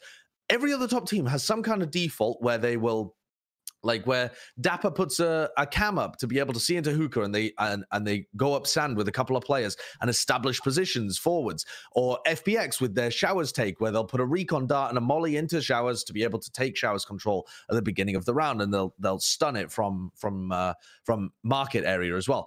T1 instead just sit passively on attack and hope for a pick. They hope for someone to push into them, and they will genuinely waste a minute and 10 seconds sometimes just doing that. And it's not like they are playing slow but creeping up on you. They are just holding angles, and it's just a fundamental misunderstanding of how you can maximize your play in Valorant. You don't see other teams do this because you can get just so much more value out of playing aggressively at the beginning of rounds with your utility in order to gain control of the map. And it sets you up for much better trades in the mid portion of the round. And I think this is something that Dazed is going to realize the more he plays and calls Valorant, because at the moment it seems like he's still stuck in like a CS mindset where he hasn't fully realized the potential of what you can do in this game. Yeah, they would be easily readable with more game footage if they path. Absolutely. I mean, that was something you had said when we were watching them, Josh. Like, if they went up against Vision Strikers, and while they were with T1 on attack, Vision Strikers would just be doing whatever they wanted, just feasting on them. Yeah, I mean, it was really, it might have been the most passive gameplay I've seen on attack. I mean, really was. I mean, struggling to keep my eyes open while doing those VOD reviews. Maybe because we did 14 hours of VOD reviews, but also because it was really boring. Because it was really slow. They were, I mean, and past that, their executes as well. It was, I think there was a lot of comparisons to draw between how they were playing and Gen.G. It was just old Valorant executes. Yeah. Let's execute into A bind, but we're not going past lamps. We're not going past the truck. We're going to get into the site. We're going to plant the bomb, and then we're all going to just hide around on short and hope that we win the round. Yeah. I mean, it was just really, really slow gameplay. And that's just, for example, this is one of their plays down B where they haven't used any utility at the beginning of the round to take B long control, and so now, I mean, look at their positioning on the map. They don't control hookah. They don't even really control like sand area. They're not pushed up. They don't have anybody being able to tell whether anyone's in B long. They don't know whether anyone's towards teleporter. They haven't even lurked Brax deep in showers to be able to make any distraction. He's literally just waiting for a push, and we're at a minute on the clock. They're just so slow to do anything and so reluctant to use their abilities in a coordinated way to actually take control. Yeah, I mean, Dazed is ulting and they're still not pushing, you know? Like, they've just used Soveralt to take hookah control, and Spider's still waiting in a smoke. It's so slow. It's so fucking snail's pace. Yeah, I mean, and this is just a random round. Kurt didn't pick this round because it was slow. He just picked a random round. It's mold inducing. It really is. I know. Bren was like, talking about like Spider, the raging bull, needed this player, but he kind of just fit into the little bit of a slower type of mentality as well. They just kind of used the raging bull analogy. I wasn't referring to his aggression. Okay, I'm referring to the fact that he's a young. What are you referring to then, Bren? He is untainted by the curse of NACS. He can be molded into whatever they need. That's what I'm referring to. Was talking about his youth and virility. But he's being molded by just NACS senile old men. They're playing at a snail's pace. He's being molded by snails. But assuming he doesn't get corrupted, the boy has promise, and it's what you need in a team like this. You got to slot one of those players in. Yeah, I mean, he was winning them rounds because I mean, this was the joke that we were making when we were doing the thing, that he was just he was playing the Saya player mini game. He was just off in his own world. He wasn't in a fucking call with them. He was just playing the game on his own. He ended up in the server. He just thought he queued up and he got in. It was like he was just doing whatever he wanted. Sometimes he would teleport here. Sometimes he would teleport there. Oh, and he hits 2 headshots and they win the round. Great.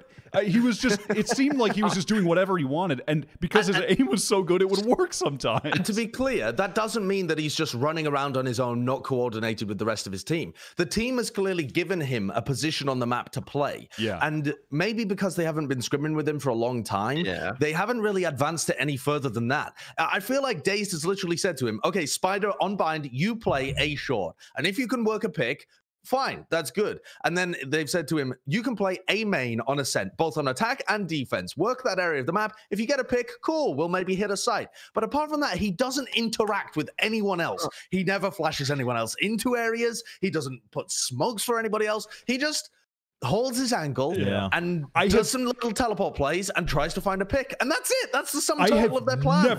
I have never seen another Omen in one of these tournaments flash for his teammates less. I don't even think, does he know he has the paranoia? I don't even think I saw him use it. No, maybe he used it on Wine. He uses it in Wine a lot. Yeah, by the way, he hides in Wine on Ascent 9 out of 10 rounds.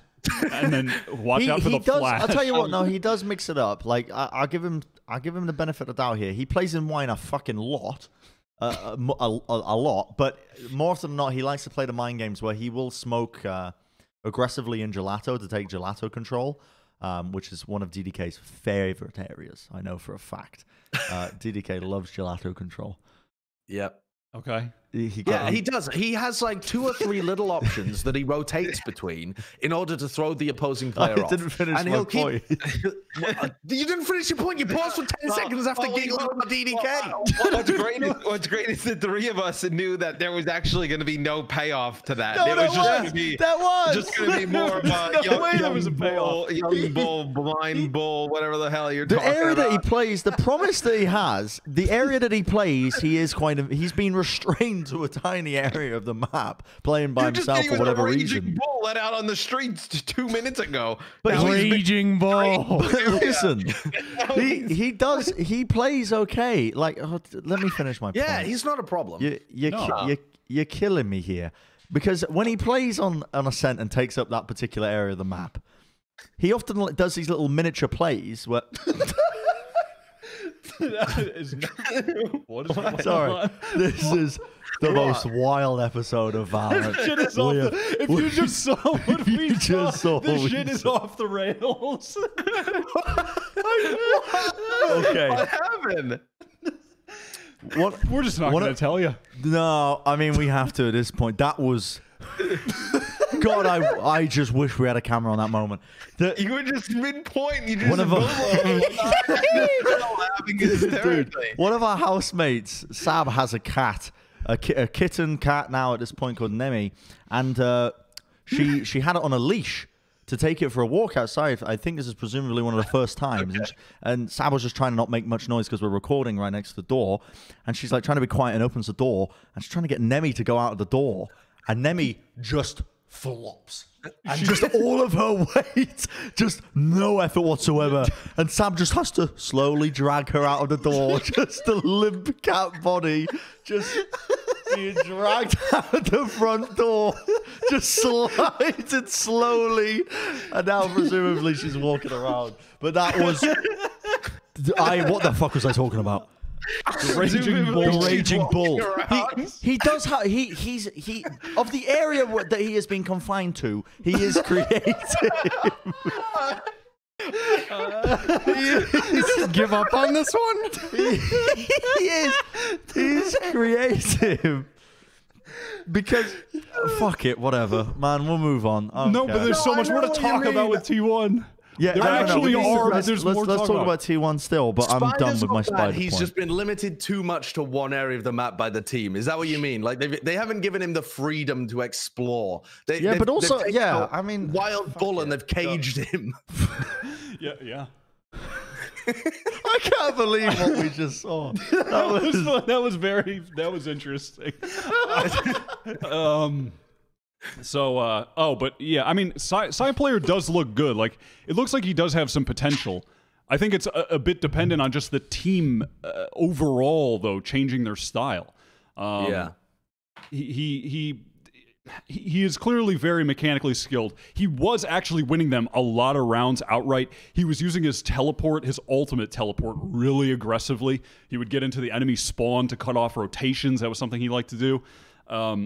He was actually winning them rounds outright because they were on their attack site executes. They would take such little map control that it was often the reason they were losing their pushes, or rather losing post-plant. But the rounds they were winning were often the ones where Saya player teleported in, cut off the rotates, disrupted the timing of the defensive team getting over to that site, maybe getting one pick. So he was actually really crucial in them winning rounds, but the team overall just has to make a large strategic change. They need to up the pace, they need to take more map control, and they need to not be playing these executes from 5 months ago. I mean, it's kind of the same thing as Gen.G. It was driving me crazy watching some of these teams just and it feels silly to say because the game is so young, but the meta is just past this shit already. We've seen this before. It doesn't work anymore. Like, teams have advanced the strategy of executing these sites far past just getting down the bomb and then going back to these passive positions on short, on attack, bind A. It's just, that does not work anymore.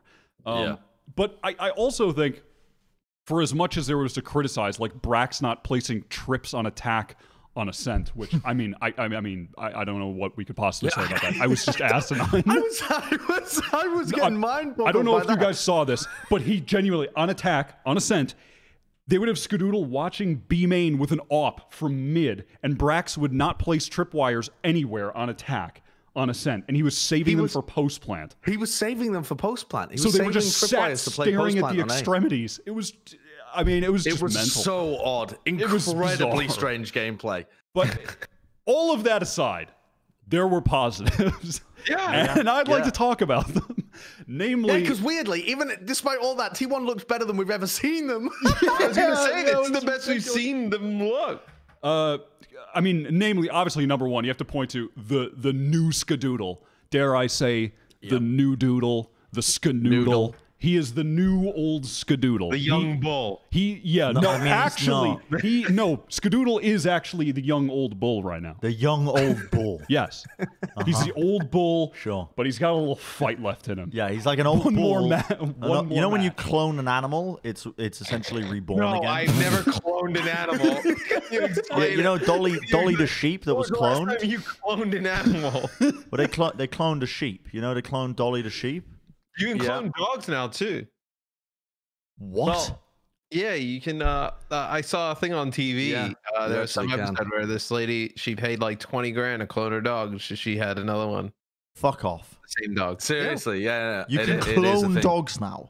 I mean, I'm not saying there's anywhere in the US you can go, but there are places around the world where you can go and have your dog cloned. Yes, it's a fucking mental situation. Fact checked by Sideshow. No way. Yep. Yeah. No, absolutely. Let me see where in the world you're absolutely stunned by this. You're motionless now. In 2018, Barbara Streisand revealed 2 of her dogs were clones of a previous dog. In South Korea, a sniffer dog known for his legendary nose was cloned to produce 7 other sniffer dogs. Yeah, it's definitely a thing. What? Yeah, I mean, it's ethically definitely controversial, but it's a thing that has happened. It's extremely expensive and mostly reserved for just celebrities and people that want attention. They're gonna stick with the same roster. Bro, imagine if you cloned me. I could relive the potential that I want. So how did FaZe do? Just scoffed in the kitchen. Kurt would be super against it. Why? Cloning you just for the fact that it would just cause even more chaos for Kurt's life. I think but I mean, I already believed that I had the potential at a young age to be an Olympic athlete and a pro gamer and all these other things. I'd love to see if I could live up to it by cloning myself. Well, Skadoodle was looking really good on the Jet. Skadoodle was looking pretty good. I would love to close this segment out Skadoodle, he was looking really good on the op jet. Brand new player. He looked 80 times as confident as he did in the past. Far more aggressive in at least like the heat of the moment situations. He was taking the fights. He was playing aggressively. He was finding the picks. He looked good with the op. He looked good with the jet ult. He looked like a rejuvenated player, and he was clearly the standout. AZK clearly looked the most comfortable on Breach. I think he looked better than we had ever seen him, really, or at least seen him in a really recent memory. I mean, sure, he looked in the beta, but if you want to talk about the Ignition series, he looked at his best on Breach right now. So I like those two on those agents. I like the role swaps they made in terms of all the agents overall. So, I mean, definitely some positives to glean from. And, I mean, maybe give some more time to integrate Saya player and Dazed to sort of advance his understanding of the game and also get more comfortable individually since it was just his first tournament. I think that they can still improve. I think they made improvements. I think they can improve from here. Are they ever going to be the #1 team? No. #2 team? No. #3 team? Also probably not. But will they be in the top 8? Probably. I think they could stay in the top 8. I just think the other teams are improving so much. So many new good players. The level of play is just going up. So, Moon Racoons are a great testament to how far the level of play has gone in just a couple months. And at this point, I mean, you're going to see a lot of the established old boys club, old guard faces just dwindle away. I mean, it's already begun. It's fucking amazing that it's happened so soon. Yeah. This is almost always my least favorite part of a new esport is the nepotism, cronyism that inhabits some of these teams where players are getting spots on these organizations that frankly is undeserved. And I'm not going to name any names, but you know, but the fact that you've got all these new up and coming players replacing so many of them so quickly, only a couple of months in, is very promising. I think for the overall kind of level of play at a young age in the game scene, which is great. Yeah. I think it would be hard for this team to get into the final event of First Strike though. With that amount of talent around. Like you talk about them maybe staying in the top 8, but I think the level of play is just even though they're improving, the level of play is accelerating around them more than they are. Yeah. I think this is like a more of a long-term play though for T1 and the team in general, right? Picking up a player like Saya player, just like literally just off of the Owl season. It wasn't like he was on a dumpster of a team who just got knocked out in the playoffs, right? I mean, early he was on Florida, not playing, but you presume still having to practice, be at the facility. I don't think so, actually. I don't think. You don't think so? I don't think he probably was. No, there was always some like juice about Saya not playing from like midway through the season. We covered that on Overwatch, where we didn't know exactly what it was, but this could have been the other half of the coin, right? Is that he was trialing for teams and whatnot.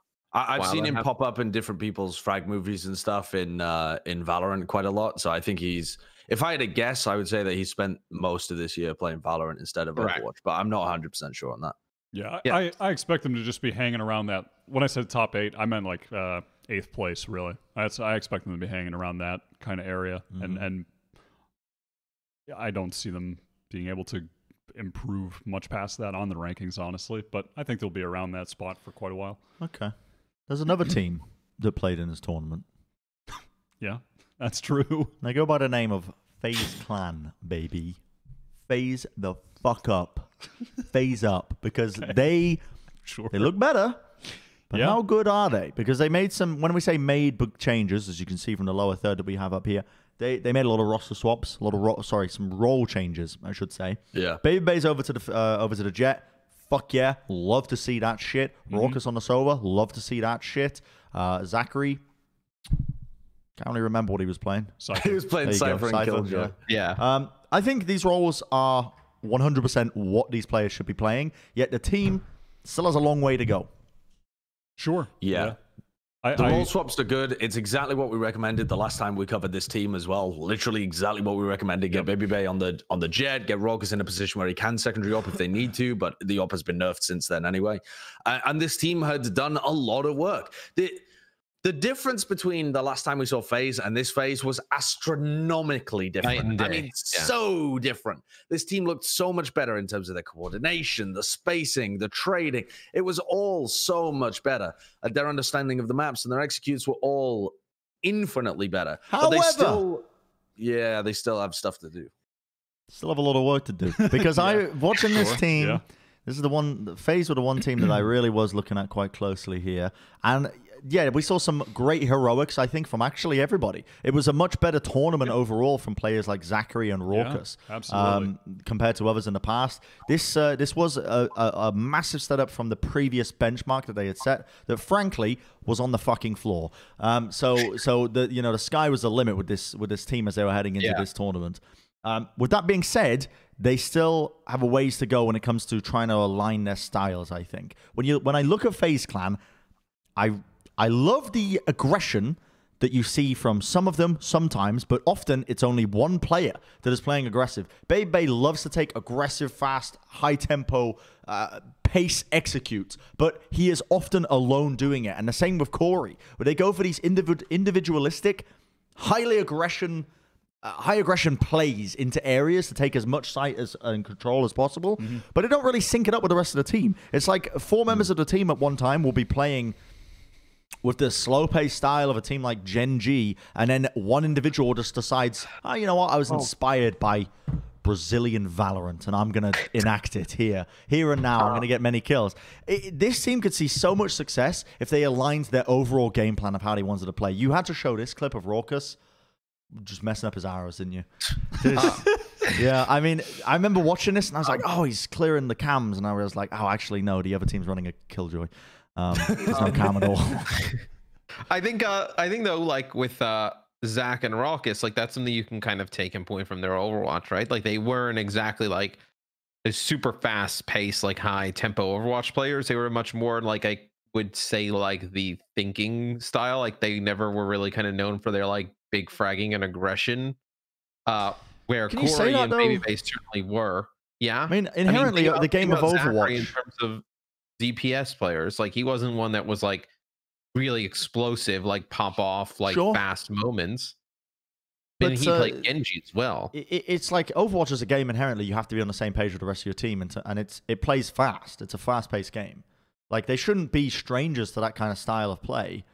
Yeah, but I don't think it not necessarily translates over perfectly. I also think that it's just a communication thing, honestly, because sometimes you'll see Marv just pushing a smoke and going through, he'll like push someone's spawn somewhere, and there's no one in a position to be able to help him or back him up or trade him if that fails. And that was like an absolute menace for them the last time they played. Not just Marv, but it was just everyone was all over the place making their own individual play. Now it just seems like occasionally you'll have those rounds every now and then.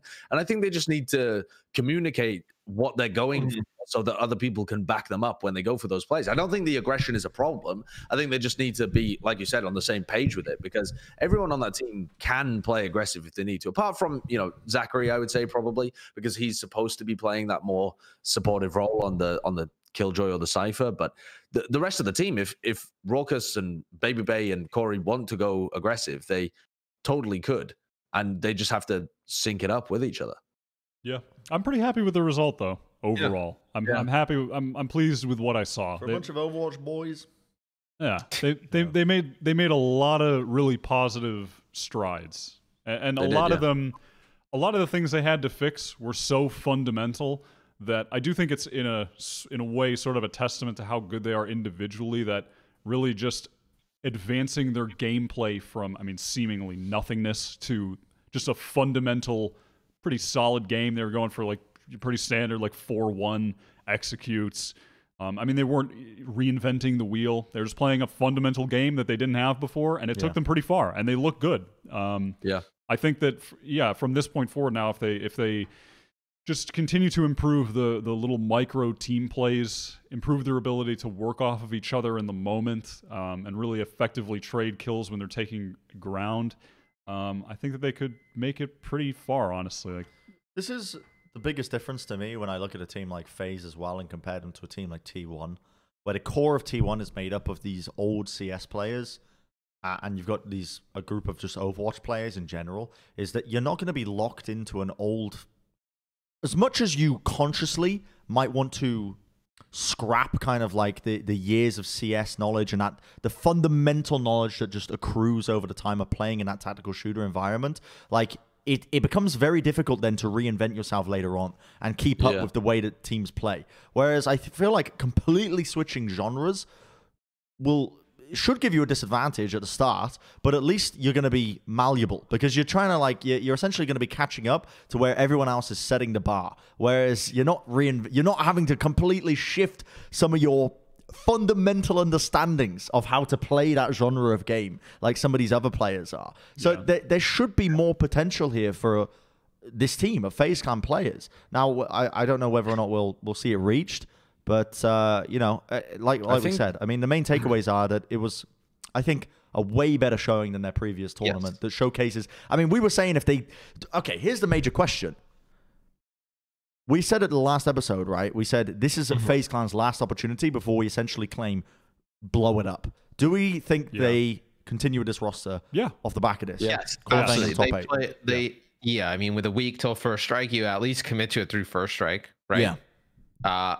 And then after that, I think, well, after first strike, there probably won't be much of anything, right? Because you'll have the holiday season will come around, but after first strike, the game will be drastically different because by the time that comes around, you're looking at another agent in potentially another map, and then who knows what tournaments look like. So you have a lot of time to make changes if you need.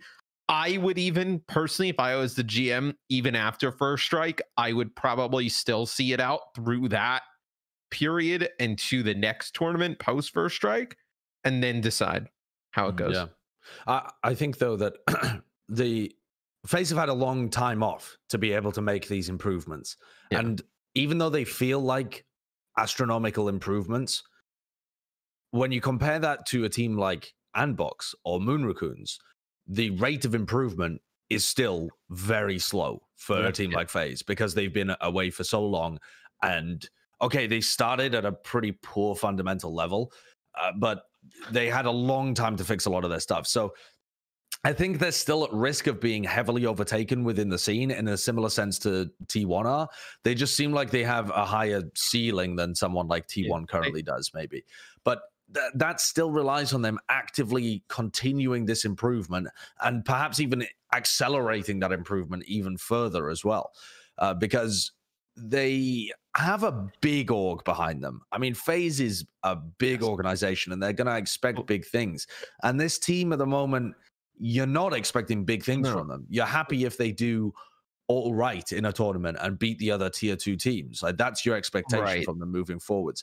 They have the good firepower to be able to they have the firepower necessary so that if they continue to improve their strategy and their teamwork, they're going to they still have the room to improve, but it's about hitting that and hitting that on pace with the rest of the competition. We talked about this last week. If they were playing for, like a little bit of a lower organization, you would probably feel much different about it because you'd be like, oh yeah, no, this is like really good. Like, they're putting together good results. But FaZe Clan is like one of the bigger organizations just involved in general, right? Where they're going to expect the best results. Like, and the FaZe fan base is going to expect anytime they pick up a team for it to be a team that can win championships and contend.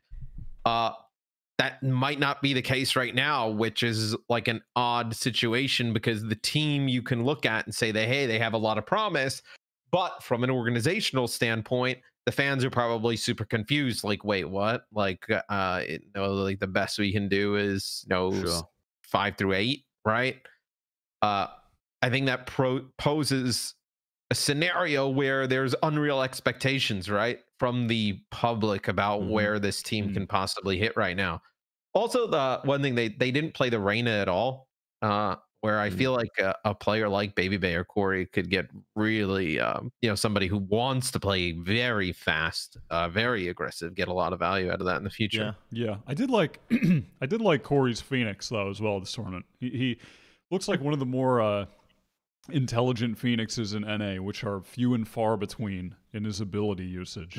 He was really taking good advantage of the walls and had some good ults. So yeah, I could definitely I would like to see Corey on Reyna, maybe see what he can do there. But if not, I like him on the Phoenix. I like the comps that they were running. I think that It's just a matter of them, improving their strategy. But what do you guys think that the expectations for FaZe should be now moving forward?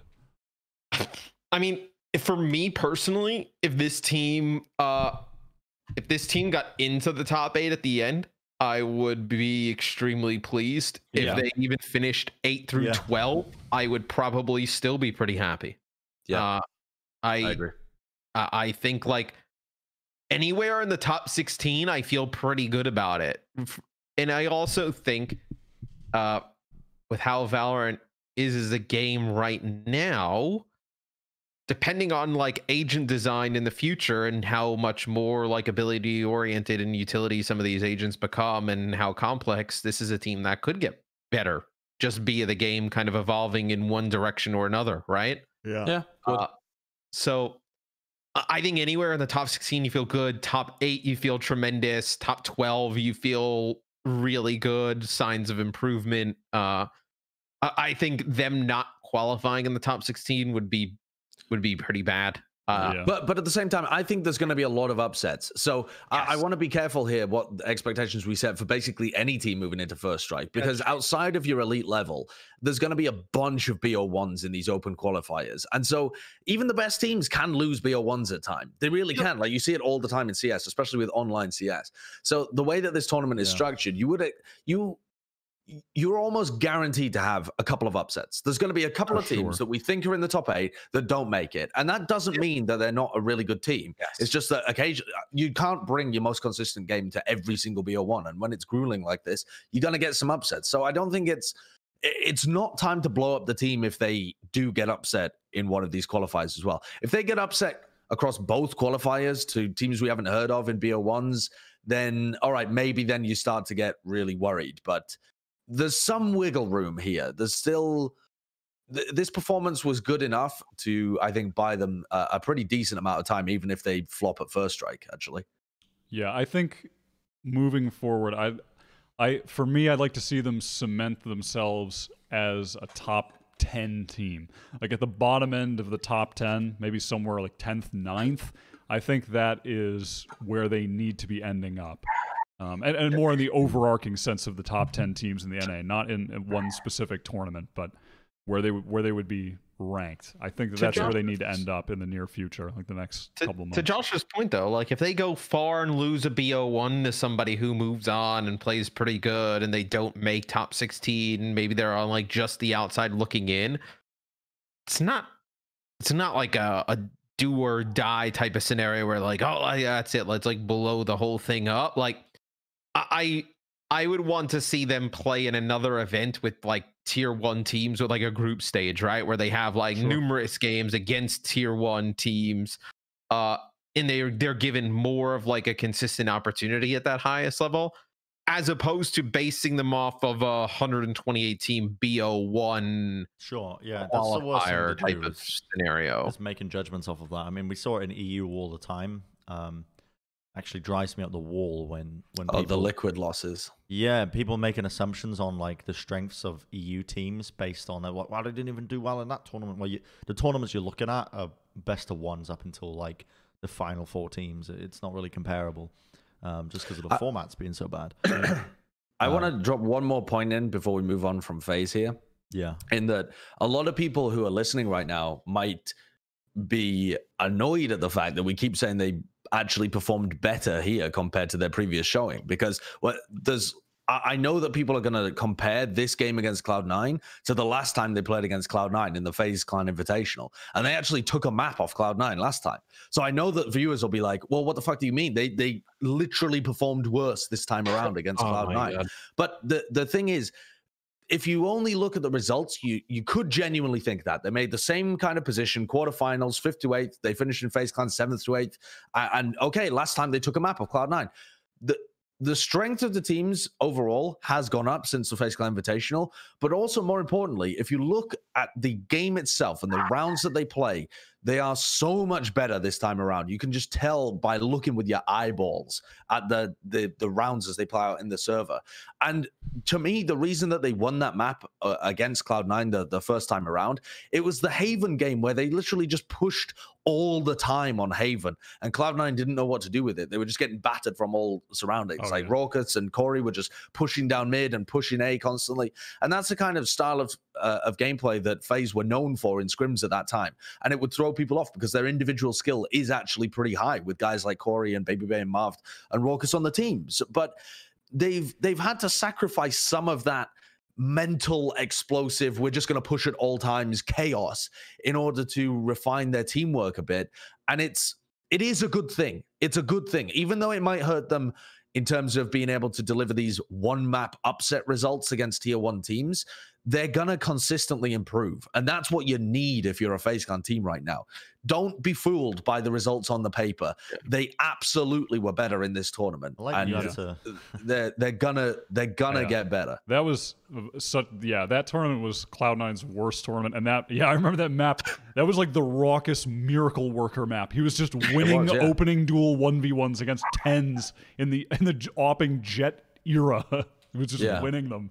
So this was an interesting takeaway as well. I like that, Josh, you had to add the disclaimer at the end, because you know, Nostradamus, you can just read the future when you can I just really tell can. the comments. I can see the molding in the comments. If you didn't write it. Yeah, I mean, it's a common consensus. I feel like even if you did look at the stats, though, you could look at the stats from FaZe Clan's performance in this tournament and compare it to the stats of the FaZe Clan Invitational, and you would still see a drastic difference in the numbers alone.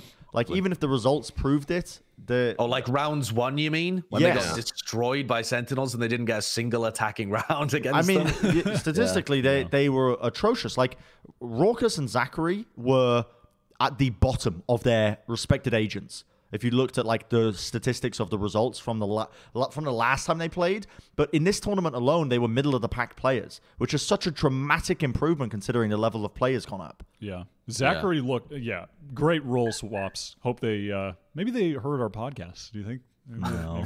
Maybe they changed based on what we said. I think it was maybe just so obvious that they had to make the change. It was quite apparent. Well, I like to think that maybe they did.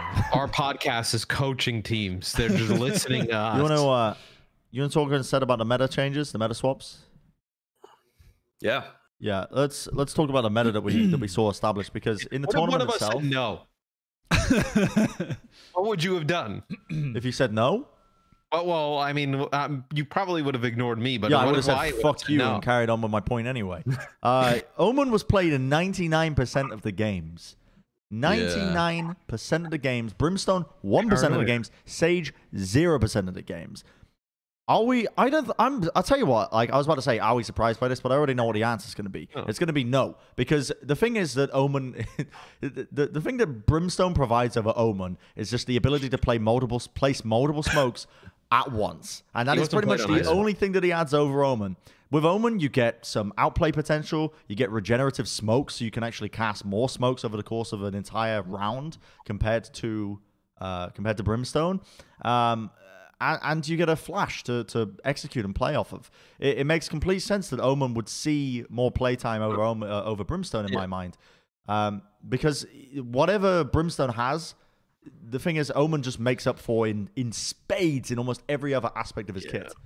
I mean, we've talked about paranoia whenever we kind of see the different balance changes come out. But, I mean, just paranoia compared to the stim. Well, I mean, this is what I want to see. Come on, and it's ridiculous. So what I don't want to see here, what I don't want to see is Brimstone being buffed up to the level of Omen. No, I don't want to see that. I don't want to see changes being made like that. What are you saying? Stim pack paralyze people if they run into it. Jesus Christ! What you want to see is them kind of get Omen to a spot. I think you kind of look at Omen and Viper and kind of Brim, and you kind of lump them into one group. You need to get them somewhat aligned on at least close to even playing field for them to kind of be like interchangeable, because I feel like those are the three that you would put in there.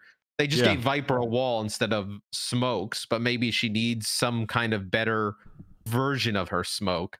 Because ideally, you would like to see the three of them just kind of be cycled out between each other, or have maybe like map dependent or something. Yeah, map dependent, right?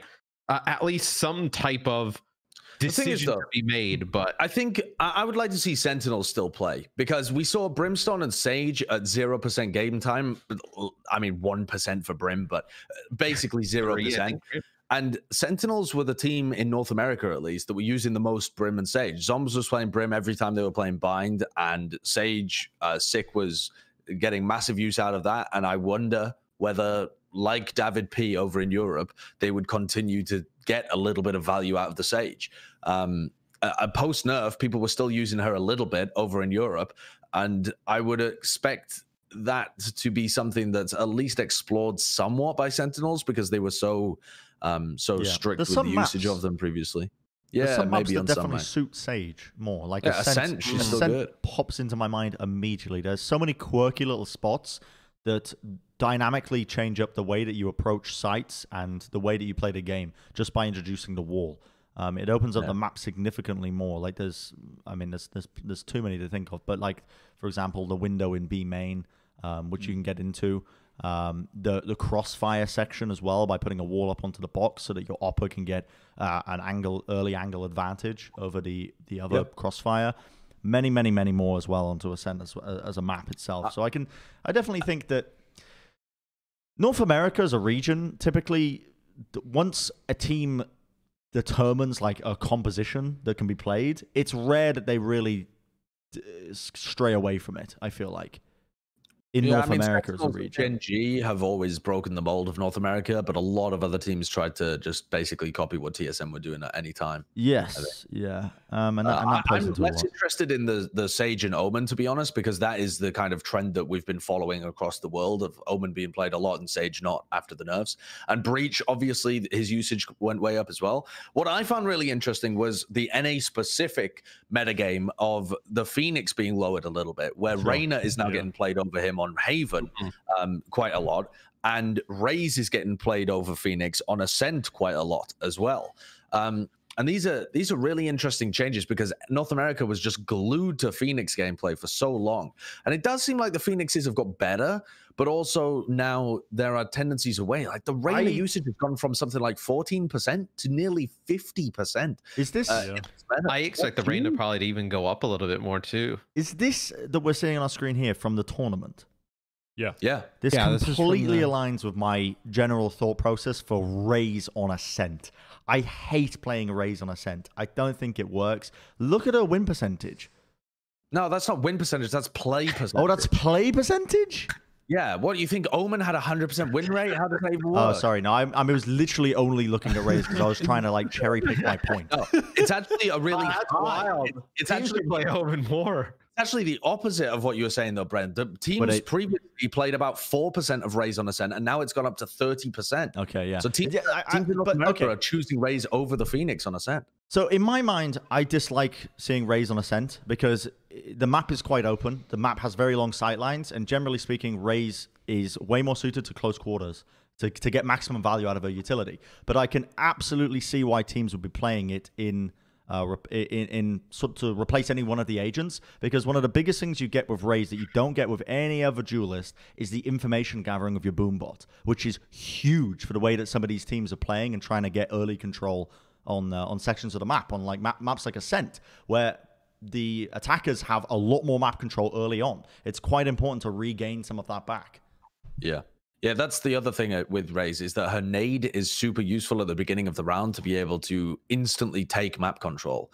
It's something that I think the NA teams haven't quite realized that Europe has been ahead of for a long time, is just by using Raze, if you throw your nade at the beginning of the round, and there's like a billion places on each map where you could try doing that, you stop the other team from standing there, and so you can run towards it because you know the other guy can't peek you. It's just, it's an instant timing thing where you can take map control with it. And you can't do that with Phoenix. I mean, you can flash, but they can instantly repeak. Whereas the Raze, it's like, what, 5 seconds maybe, where you stop someone from peeking an angle? I mean, the closest thing would be the game for that.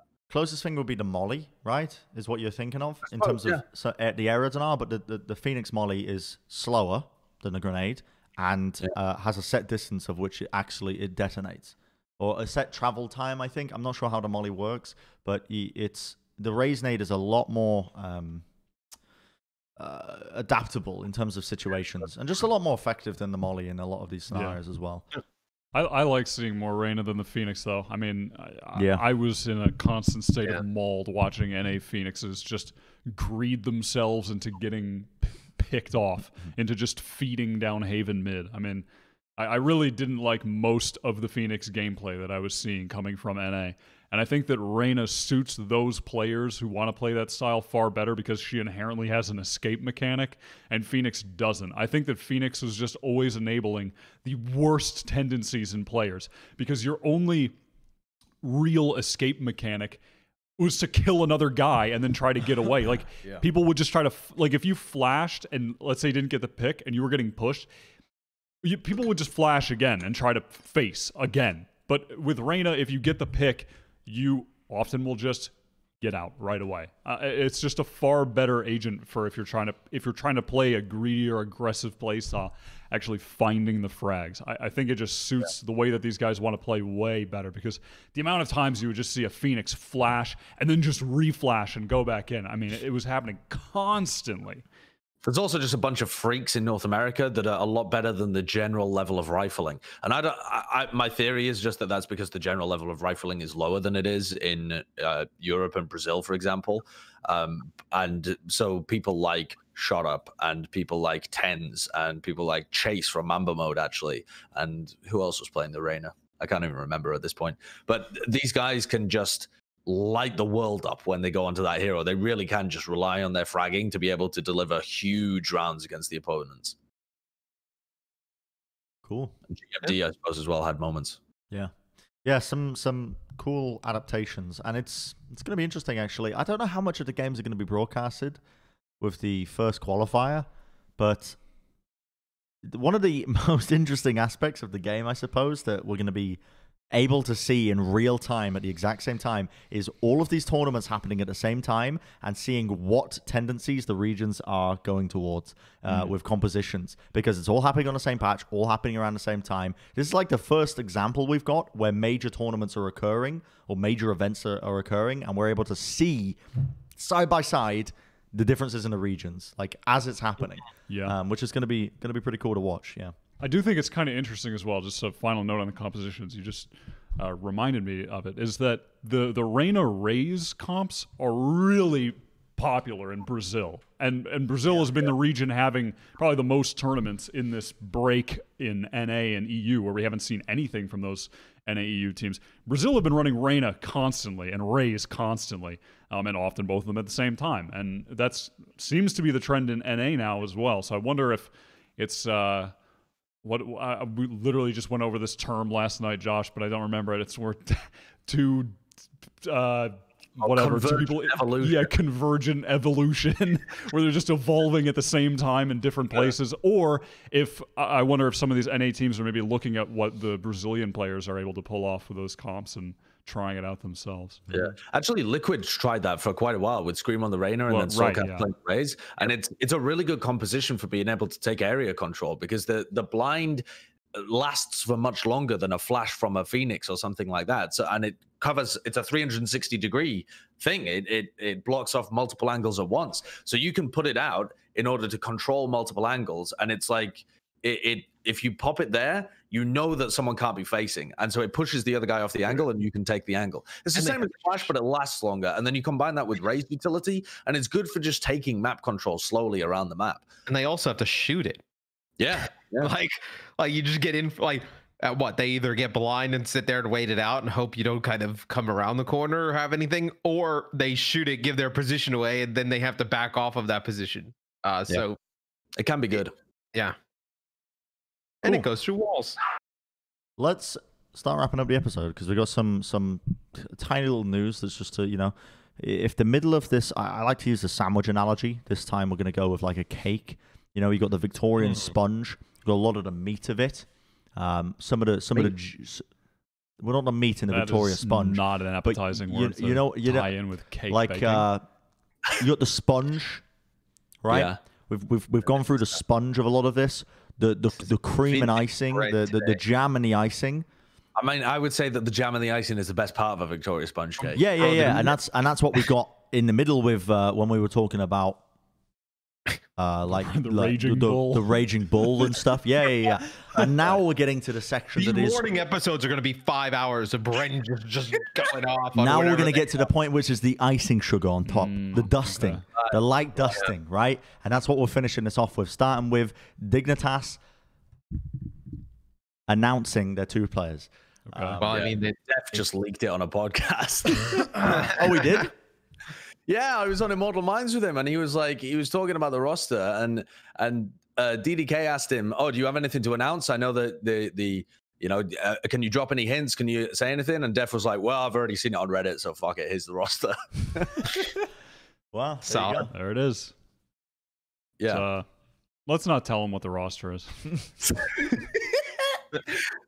They've got Odorous and Maka, who are 2 players that have, I think, been playing at like the tier 2 level in CS. I'm not very good on these CS players' history, but from what Def said on Immortal Minds, you should go and check out that episode as well if you want to learn a little bit more from the horse's mouth. But he said that they fit directly into the roles that they were missing with Shanks and Poise leaving, like this Jett Oppa kind of player, and then presumably the Breach, because I assume that's what Poise would have been playing in this current meta. Yeah, Odorous is. I've seen him just playing the opping. I haven't watched a lot of him in Valorant, but he's just been playing the opping Jett from what I've seen. And he was more recently before Valorant. He was just another guy, another ESCA MDL player. I didn't want to just say another guy because he was actually a very good player. He was a really solid opper in CS. He was playing in MDL. So when in doubt, just say they were doing MDL. They're playing MDL. Yeah, I mean that is 99% of his players. 99%. He actually, he was though. He was actually in MDL. I don't know about the other guy, but I don't know about Mac. No, I have nothing to add to this. Apparently, they've been playing together for a while. Like they already have pre-existing synergy from playing on either the same team. Your friend just broke me. I don't know why. He just sat there like this, like he was so fucking cool. He's like, I got nothing to add. He just let it breathe. He just let it breathe. He's like, I got nothing to say. Yeah, I mean, listen, the worst thing one can do is is there anything worse than going on a podcast and listening to somebody chat some shit when you clearly know that they have no fucking clue what they're talking about? Sure. You know what I mean? Especially if it's like a long podcast, like a 2-3 hour one. Yeah, and they're talking about like bulls or cloning or some shit. I don't know. Dogs, bulls. I gave in with one eye because of 2D versus 3D. Bro, I mean, listen, we're not going to keep bringing this up because I am willing to die on this fucking hill. So either we're done with the topic or we're moving on. What you guys want to talk about? You just go lose an eye. You listen, Wyatt, Josh, you guys finished on Dignitas? Yeah. You done? I'm interested to see them play. Yeah, I mean, all I know is that Odorous was an opper in MDL. That's we'll see what it does. We'll see what it does. Let's keep it pushing. NRG signed. Don't know how to pronounce his fucking name. Listen, it's not a word in the English language. It's not a word in the English language. EEI. Words in the English language. What? Most names are not. Yeah, but this follows no syntax of the English language. Eeiu? What the fuck is that? I think the name is pronounced eeiu. I think it's literally just eeiu. Yeah. Well, was he limited by the 2-character limit? Probably, yeah. I don't know. But he's the player that used to play for the T1 Academy team. Yeah. He came in and played for T1 Major team. He was playing the Brimstone for them. He was apparently IGLing for them at that point in time as well. So maybe he's going to be the IGL of NRG, but that would be kind of weird when they have DAPS, right? Isn't he normally IGL? You would imagine, for teams? But anyway, he seemed like a pretty good player. And I'm glad that he's getting an opportunity on what is hoping to be a tier 1 team at least. Play what, Omen and Bren probably? Yeah, he was. I would imagine that's what he's. Yeah, that's what he was playing before. And I mean, he played that one tournament with T1, and I don't really think he got a fair shake on that team either. Just because it was one tournament, he was subbing in, he had to be their in-game leader, and their roles were just a disaster for that tournament. I mean, nothing for them made sense in that. So they still have one spot open. Have we heard anything about who that could be? Right? No, I haven't heard rumors about it. No, I've seen it. Actually, didn't again? Weren't people saying that it had already been leaked or something? But I'm not sure who. That's what I thought. Why did I think it was? I don't think I saw any this player. leaks I think was eeiu was leaked when we did last week's episode. Yeah, I swear there was right. somebody else that was rumored though. I don't remember seeing anything, but yeah, It's probably a scenario where we could have asked. Oh, it was supposed to be. There was some rumor going around that it was Calypso. That's what it was. Oh yeah, that would be super. Yeah, I mean, former Envy player that got dropped from that roster, but that would be super weird because eeiu already plays the smokes, and I mean, we had assumed because of the timing of Calypso being dropped and what the organization had said that he was going to be implicated in the ESIC match fixing report, which has still not come out despite being 2 weeks after the date that they said they were going to release it. So I don't know when that report is supposed to hit. But I mean, you got to assume that the dude's innocent until the report comes out, I suppose. So yeah, it was supposed to be comes out before first strike. Yeah, it was supposed to be we did as well before Calypso, but then it seems like he didn't end up making the cut. So. Yeah, I mean, maybe it'll be Sean. Yeah, Sean won 2 minutes. Yeah, there he is. There he is. I mean, there's a lot of players you can pick up. I feel like you don't need to look too far. No, you know, there's a lot of players. That's my insight. Yeah, true. A lot of gamers don't look out too there. far. You could pick up Bren. This next segment, just gonna brush over that one. This next topic is basically the Valorant rules that got announced. Essentially, these are the guidelines that most tournament organizers and that Riot is going to be essentially going by when it comes to these Riot-sanctioned tournaments. The policies and rules for Valorant esports. I gave this a brief run over. I'm not a lawyer, but I mean, you know, it's important to set the groundwork. It's important to set the groundwork. You know what I mean? Right. Yeah. Some major takeaways from this: media obligations. Players have to give interviews. Great for the scene. Players hate fucking giving interviews, but if you force them to do it, it's great for their careers. So it's like forcing a child to eat their vegetables. It's the same thing with pro players. You got to force them to do the interviews because it's good for their brand. They don't want to do it, but you got to force them to do it. Yeah. I believe it's like if they've started like 4 of their recent games or maps, they don't have a choice if they're requested, I believe. I think that's how it goes. And you have to play 3 people from the region that you're playing in your team. So if you're playing in NA, you have to have 3 people from NA. Which is good. I mean, remember, like obviously, like Overwatch has evolved so much since then. But when I think back to some of the early Overwatch events, do you remember the Overwatch Open? FaZe was technically Europe with more NA players than Envy, who was playing in NA. Mm-hmm. Yeah, like that type of stuff just kind of throws people for a loop. It was weird at the time, but I don't know. What do you guys think about region locking based on like the amount of players? Yeah, I think have you seen the rules about region locking? It's actually answered a lot of the questions that we had about like FPX and stuff like that. Well, illuminate me. No, I am a moth to the flame. You are the flame. Go. Teams must maintain at all times during any official competition, so throughout the entirety of First Strike or whatever, they must maintain at least 3 players on your starting roster who are residents of the team's home region. So, for example, if you are trying to compete in the Korean Valorant First Strike, you've got to have 3 players on starting who are residents of Korea. And they define residents as people who are lawful permanent residents of Korea in this example for at least 6 months, or they have to be a citizen or national of Korea. So if you were a Korean player that moved to NA, then you could still participate in the Korean tournaments.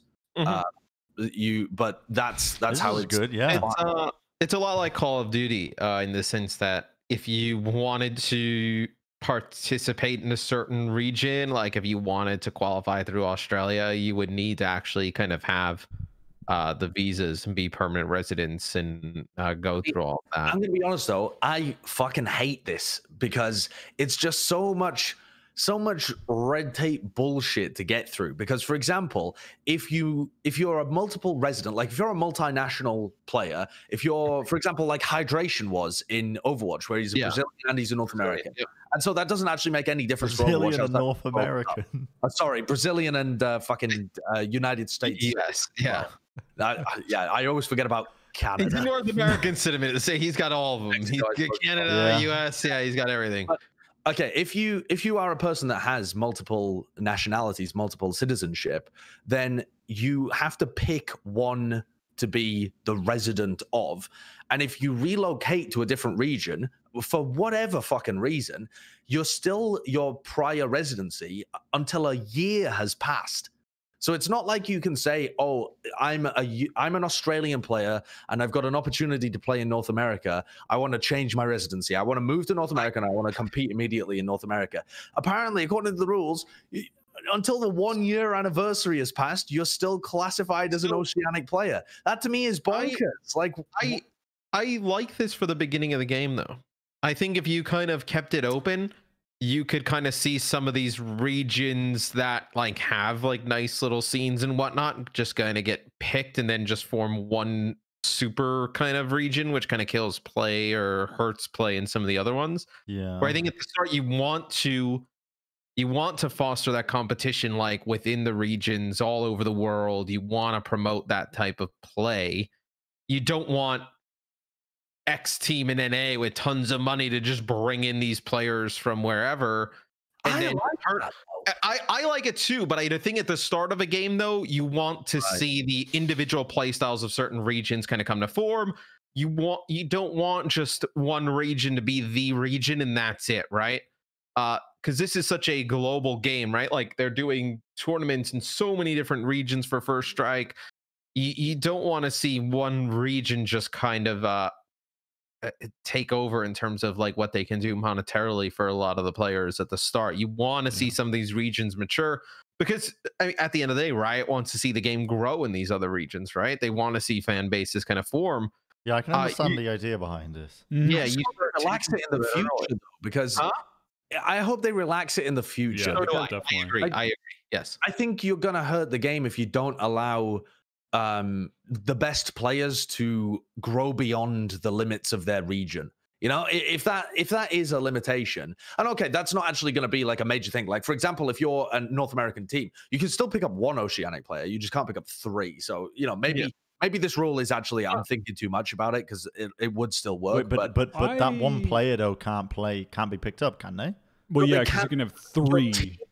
Yeah, your team needs to have 3 starting players from your region. So if you're a North American team and you have 3 US if you have 5 US players, you can still bring in 2 Koreans if you want. Yeah, but those Koreans then are locked to NA as a region for a year. Yes. No. Those players just don't count as North American players for a year. So at that point, like, for example, you're a North American team, you pick up 2 Korean players, you're still allowed to play in North America. If you then, one of your North American players gets ill and you decide to pick up a Swedish player, well, now you don't have 3 North American players. Even if it was 6 months down the line and those Koreans have been playing with you for ages, those Korean players would have to wait a full year before they count as North American players. Gotcha. I think what might be more concerning, that it reminds me of back in earlier days of CSGO, the Vox Eminor Australian team that then became Renegades. I think like the first Renegades team. I mean, they moved their whole Australian roster to move, I think, to Vegas, and they just started playing with their whole roster in NA because obviously the competition was way better. They wanted to get better practice in. I mean, you could certainly see something like that, a team wanting to do that down the line. So I hope it opens up in terms of that as well, right? Like if a really good Australian team does form, but they're not getting good practice in the region, you would want them to move to NA or EU. Correct me if I'm wrong, but this is like incredibly similar to how they do it in League of Legends. With the region locking. I'm not actually too sure. And I think the main concern with it, the main, because I don't know, I mean, maybe I shouldn't be commenting on it if I don't understand it, but at least from my limited knowledge of the justification for it, I think there's a concern that if they do this, then because in League for a long time Korea was a dominant region. Now you can argue it's China. these regions were the dominant force in the sort of game. And I think they were concerned that these North American organizations were literally just going to import entire teams from Korea to dominate that particular region. And you would kind of, I mean, it's for whatever reason, for us who like watching the best compete, I'm cool with it. But for a lot of people, they like to see people from their home region, from their area of the world competing, because it's just easier for them to empathize and attach themselves to. Like Overwatch League would be way shitter if it had import locks. Like if the Houston teams couldn't pick up more than, I don't know, like more than, I guess this is like 40% of their team was from outside of North America. I think it'd be way worse because you'd see those teams just lose repeatedly. But I think it's different though. It's different because there's like a franchising and there's like a guaranteed league and like you don't have a relegation. Like it's a different kind of beast, I would say. Yeah, and you already have like what Overwatch, what CSGO did excellent, which they didn't really intend to do, is that like you had these great kind of matchups, right? Between like, you know, everybody was like, oh, the French, right? The French had a time where like they were like at the top, right? And then the Brazilians kind of played well, and then like NA had hope. Like they didn't like foster it, like manufacture it, right? It just kind of like happened by these players playing in their individual scenes coming up. The French like to play with the French, you know, the Brazilians play with the Brazilians, like opening it up, especially if like, let's say a franchise thing is like kind of down the line, potentially. Everybody probably would have just been one big like kind of money grab of who can spend the most to import all of these players, which would have kind of blown up a lot of those scenes all over the world straight away, which is not what you want at the beginning. Like you want the fans of Brazilian Valorant to feel like their region is the best, right? Regardless of how many people play in the region, regardless of that. Like, and I think you would have felt really shitty when we get to the first international tournament if like there aren't really true Brazilian teams, like true NA teams, like things along that line. All right. Yeah. Let's move on. The final segment. This podcast finally coming to a close. It's been 4.5 hours, and we've talked the business. No, I don't know how long it's been. I've lost track. But it's time for a new segment that we've introduced, and it's called Wyatt's Clutch Player of the Week. Oh, right, we're doing this. Yeah. Oh. We're doing Wyatt's Clutch Player of the Week. This is the pilot episode. Oh, shit. Wyatt, who is your Clutch Player of the Week? Clutch Player of the Week, huh? Well, surely it has to be someone from this Renegades tournament. Sure. So, off the cuff, Player of the Week, Renegades tournament. You could say Android, boring. Everybody knows Android played well, right? Sure. Shot up, boring. Okay. Everybody knows he played well. My Player of the Week from the Renegades tournament, I'm going to give it to Temperature. Temperature of the Moon Racoons. Temperature? I'm going to give it to Temperature because he is a very odd player. And that one statistical anomaly is not going to exit my mind with his 30 assists. What a fucking team player. Yeah. That's the kind of guy you want on your team. He's not going to get the kills. He's not going to steal the frags. He's going to go in there. Yeah. He's going to go in. He's going to do 140 damage to everybody. He's lighting everyone up. And then you get to come in behind. You get all the kills. And aside from that, he had some beautiful moments with his Sheriff.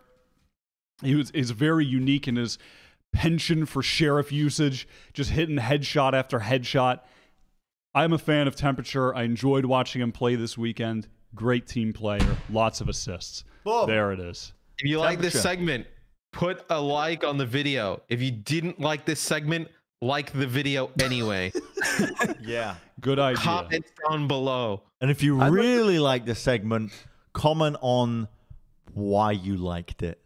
Share it with your friends. Yeah. Share it with your friends. Make sure on Facebook. You hit the like and subscribe button and the bell notification. I think there's a bell notification as well. If you click that. When you get into game, be like, hey guys, did you guys see Wyatt's Clutch Player of the Week was on Valorant this week? Yeah. And then just link them the video. Yeah, but just not from any particular timestamp, from the start.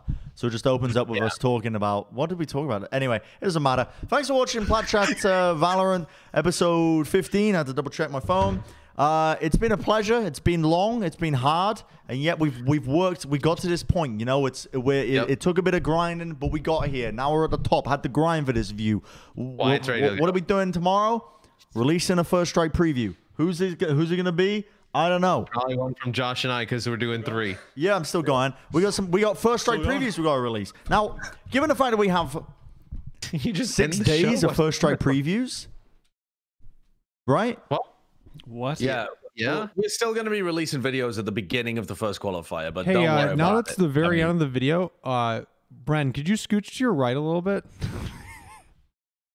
Perfect. The framing's good now. All right. Okay. bro. Cool. All right. See you guys. Thanks for watching. Make sure you do the things that we said earlier. I'm leaving it on. You're leaving it on?